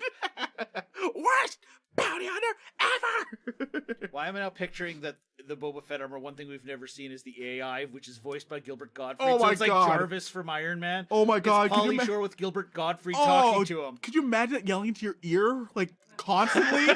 Jesus, no, thank you. Like, no offense to Gilbert. Oh my God, that'd be horrible. Oh my God. Oh, that is not good. Just because we mentioned Gilbert Gottfried, if you want something truly traumatizing with him, Jesus, search the YouTube video for the. I think it was College Humor's video of Gilbert Gottfried reading 50 Shades of Grey audiobook. Oh my God. That's gross. It's wrong on so many levels. Indeed. Next movie. Next movie. Okay, so we might go a little bit over, but we'll kind of go through the next ones a little bit quickly here.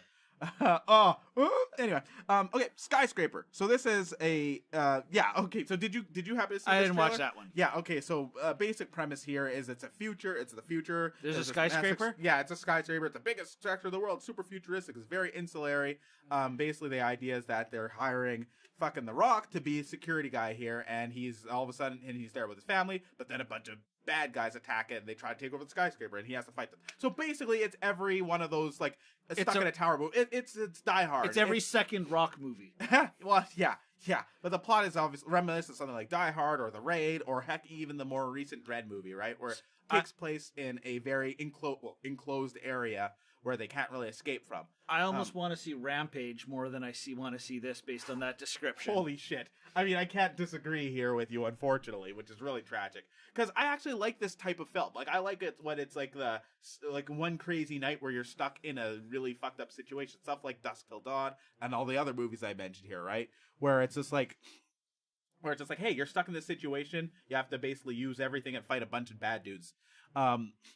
Other movies have done this really well. I don't expect anything from this. Now, interestingly here too, again, The Rock is a character who actually lost his leg, so he's got a prosthetic leg. But it looks like that doesn't stop him from running upstairs and kicking ass, so I'm not really sure if that's going to be a plot point or anything. So maybe this crosses over with S.H.I.E.L.D. and the same people that gave Coulson his robot hand gave him the robot leg. Well, I mean, his robot leg probably doesn't have it has deflector shields, but it's we'll The Rock. See. There's powers.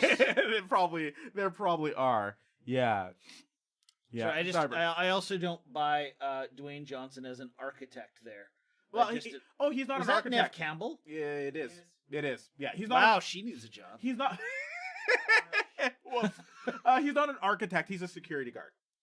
He's a security guard. Like he's like a security consultant or whatever. Because he worked for the FBI. Thank you for clarifying consultant. Otherwise, it's Paul Blatt Mall Cop. Oh, starring The Rock. Oh, he's the wrong man in the wrong place at the right time. Yeah, pretty much. So yeah, and then it's like how much, and then there's literally one like that line right there. The characters they're like, "How much do you love your family?" I'm like, cliche. So yeah, it doesn't look very interesting at all. But you know, it's on fire. So yeah, there's some fighting going on. Yeah, it doesn't look all that fascinating. So filming this and not being able to get his schedule to have Black Adam and Shazam is what we're getting instead. That's the world we live in. It's the world we live in. Getting another Dwayne The Rock Johnson movie. Now, here's a quick question. Do you think that there's actually a time where we may reach oversaturation with this actor? Because I feel like we're fast approaching that. See, the one thing at least with him is he switches genres so quickly that it's not always the same thing. Although he is in, I think, all of the next probably 35 Fast and the Furious movies to go with them all as well. Yeah. So plus they're wanting to make spin-off Fast and Furious movies too, so cut out way too soon. Check out this scene. Oh, I know what scene you're talking about. Okay. Yeah, I know what scene you're talking about. Please play the clip. That would Carl from Die Hard as the front desk security guard would be a great cameo. Oh man. Is this clip right here? Yeah. This. What's your first thought? Oh boy, here we go. Just aim for the bushes. Yes. Nice callback. So he's got this. He just did Jumanji. Yeah, he's doing Rampage. Yeah. Yeah, the leg. Oh no. So basically, this is yet another San Andreas. Not going to be a good movie. Speaking of Jumanji, they just greenlit a sequel. Apparently, critics actually were not super down on that film. People I think I know everyone- who saw it enjoyed it. Yeah, I think they said it everyone wasn't- forgets that the original wasn't great to begin with. No. Yeah, exactly. The original's not Yeah. amazing They, film. they said it wasn't great, but it was a fun flick. Yeah, absolutely. They still wish that screen for the game, like that when they played the game, it was like they need to do some Pixar for that screen because it's supposed to be an old game. Come on, guys, figure it out. Anyway, next trailer, Mission Impossible. We're just gonna go through these a little bit more quickly because we're already a bit over. Had Simon Pegg. Go Yes. see it. No, it's a pretty interesting trailer. Give it a shot. I mean, the big thing here is though it's so freaking cliched at this point where it's like, and they even pointed out in this fucking trailer too. It's like, how many times is the government going to like betray Ethan Hunt and think he's bad and go after him? Like literally the past, including this one, the past 3 fucking films. If that's the plot here again, like they keep saying, "Oh, Ethan Hunt's evil. Let's get him." Now he's on his own. Like, how many times are they gonna do that plot? How can the same shit happen to the same guy? Oh, was it 8 times? Yeah, pretty much. Good God, like it's ridiculous. It's ridiculous. So, in any case, it looks like it'll be a fun action film, just like the past few were. But I just don't expect anything from the story. No. They're trying to get really creative with these action scenes. They always have ridiculous stunts that Tom Cruise does himself, so we can expect that. Mission Impossible versus Fast and the Furious. Who retires first? I mean, Tom Cruise is nuts though, so I feel like he may outlive us all. I think they're gonna send the MI team after Vin Diesel. Yes, The new crossover. Oh fuck, that'd actually be pretty good. But Vin Diesel will win and it'd make me mad, so I don't even want to. Or they team up and that make me mad, so I don't even want to. And have a dance off. That'd be good. I'd like that. Next one. So this was honestly, I don't have anything much to say. The Cloverfield Paradox. That was interesting because they dropped the trailer, which was literally 30 seconds, and then they actually tune in 3 hours and watch the flick on Netflix. Exactly. So they're just continuing the whole interesting way that they've been releasing these Cloverfield franchise things. What's even more interesting is when we talked last week, it was on the radar for March release. Yeah, okay. So what, do you think that they were doing some misleading stuff there? Well, either that or everyone assumed March for something. Yeah. And we don't know where they got it from. Yeah. Unless I could see someone just saying, you know what, we'll have it in the can for March, and they took it as a release in March. Absolutely. So yeah, interesting. They keep doing interesting things with the franchise. The first one was fine. The second one, 10 Cloverfield Lane, real good. Very, very entertaining film. This one, I don't know. I haven't watched it yet. Haven't watched it yet. We'll watch it soon. I actually did watch it. Huh? I'm glad that it's on Netflix. Okay. That is some feedback I did hear from others, that it was not a theatrical release film. Okay, fair enough. But it's one that they were okay sitting at home watching on TV. Interesting. I'm excited to see how it ties into the rest of them and what it actually turns out to be. So next one, A Quiet Place. We've actually seen a trailer for this one before, so this is another trailer. I think it's the second or third one. Okay. Basically, was that, sorry? Okay, no, that's fine. It's John Krasinski and Emily Blunt and their family. Basically, the trailer just shows them walking through a forest in a house, and they have to be quiet because if they make any sound, these weird monsters will attack them. That we don't actually see what the monsters look like. So that's the premise of the movie. Could be interesting. We see scenes of them all sitting down, siding towards each other, and having things like covered in like felt and like mesh and stuff like that, so they're not making noises. But it seems like every clip I see, it's always like one of the dumbass kids doing something stupid. One of them turns on a fucking electronic toy. It's like, and they're all like, oh! And then another scene where a kid knocks over a lamp, and it's like, is that going to be the whole movie? Shut up, you fucking lamp! You made it work. I like it. You brought it back. So I'm just like, I'm not really sure what to expect from this movie. So please, I haven't watched any of the trailers for that one. Please just tell me at least.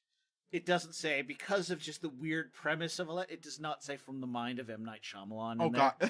No, there's nothing like that in the trailer. I can't remember what it was, but I was in the theaters. There was a preview, what looked like an amazing, creepy movie that it said, from the mind of M. Night Shyamalan. And everyone in the theater went, like, oh, that's amazing. Out loud. That's fantastic. Yeah. Keep in mind, he's busy, though. He is busy doing his remake of Tales from the Crypt TV series. Oh, that's right. Yeah, but they gave away Wayward Pines. Look how that turned out. Yeah. Anyway, all right. Next one is Red Sparrow. Now, this again is Didn't see that one. Okay. So I saw just a lot of the big action ones. Yeah. Okay. Yeah. Red Sparrow. It's another trailer. This is actually another second trailer. So premise behind this is that Jennifer Lawrence is putting on a bit of a questionable Russian accent, and is essentially a woman who witnesses a horrible murder, and they end up the Russian government ends up like saying like, hey, we know you saw this, and your choice is either to die or to work with us and join the Red Sparrow program, which is essentially the Black Widow program. You'd think Mystique would be able to get an accent down pat. Yeah, you'd think, and Jennifer Lawrence is a talented actress in certain things for sure, but I mean, I don't know if the Russian accent was a wise choice. But again, it's a subject material they're going for, right? She is, how you say, bad actress. Considering Scarlett Johansson couldn't get a Russian accent for Black Widow either. Yeah, exactly. But she didn't try. They didn't even bother. So but, is this on par with as bad an accent as Kevin Costner as Robin Hood? No. To be fair, I didn't hear enough of it to tell, but no. Okay. So yeah, essentially, again, like a good parallel for this, for shorthand is seems similar to the Black Widow program, where she's trained in the arts of seduction and torture and combat, and she's put on a mission to take out some U.S. operative. So as well, Black Widow at one point had a blonde wig. She was trained as a ballet dancer as well to travel around the world. So we saw that there too. So it sounds like it very much is the Black Widow movie we wanted, but without Scarlett Johansson. Yeah, this is interesting because they've actually gotten a bit of flack for that comparison, and they've been saying like, "Oh, we were trying to make this movie regardless of that. This is something we work on for a while." Blah blah blah. So I don't know. I'm not super interested. If it's on Netflix, maybe who's to say? Last one here. And now this one is Russian Guyovich. Anyway, this one is the teaser that we got for Avengers Infinity War. Yep. So, again, we got like a bit of new footage here and there. Nothing too major, but a couple scenes. Like, again, we've got some scenes of Doctor Strange using powers and Iron Man flying down beside him. Cap engaging his cool Panther gauntlet stuff going on. There's fighting alongside the Wakandans. Absolutely. So yeah, and again, we've got some scenes of the Guardians of the Galaxy and Thor alongside them as well. So like, there's a lot. Again, we're just a few really brief scenes of stuff that we haven't seen yet, but nothing super major here. No, this is one where we'll probably see the major trailer in front of Black Panther. Absolutely, and or drop a week later so they don't give anything away. Yeah. Before the post-credit scenes, which evidently James Mangold will not watch. Brought it back. James Mangold will throw down his popcorn and leave the theater before it even starts. Now, do you think he really hates them, or the fact that he couldn't do one because it was the end of Logan? I honestly think I think it's more the case that he hates him. I think I understand where he's coming from, but I think the way he talked about it was like, well, it's just like anything in a lot of these movies. It's the way you utilize it. And a lot of movies, I mean, again, ignoring the X-Men ones, a lot of movies have been utilizing that stuff to good effect. So it's like, Mangold, you're a little outdated on some of your views on that one. See, Marvel's done it right, others have not. That's exactly it. And interesting because X-Men were the ones that started to make those super popular. But again, even with those ones, no payoff, right? Because the first one they had was after the Phoenix movie, the third one, where at the end, Xavier got blown to bits, but then he may have manifested himself in somebody else's body who was comatose, like Charles, but no payoff from that ever. You mean the shittiest of every X-Men movie? Yes, the shittiest one. Exactly. So, anyway, that's the show, guys. We did it. We started a little late. We ended a little late. Close enough. Absolutely. So thanks for sticking with us the whole time, guys. It's been another fun episode. We did say, and I'm just going to toss this in, we're not going to talk about it. We did say 48 hours for trailers. Just before I showed up, I mentioned it to Al Bell. Tremors 6 trailer dropped. It's on YouTube, and it comes direct to DVD and Blu-ray on May 1st. It's going direct to DVD. They're not even going to Netflix. Holy shit. Nope. Wow, guys. Wow. Thumbs up. So Did they not even muster the star power to get Michael Gross back in it? It's Michael Gross and Jamie Kennedy. Oh. Wow. Oh, jeez. Okay. I might watch that. Oh, jeez. That'll be the worst movie I'll love watching. Yeah, exactly. Evidently, they're like, there's a second type. I haven't watched a lot of the Tremors the sequel movies. Yeah. Evidently, there's another species, not just the graboids, just flying ones, called ass blasters. They're like, wherever you find ass blasters, you find graboids. This is a line in the trailer. I'm just going to clip that for future reference.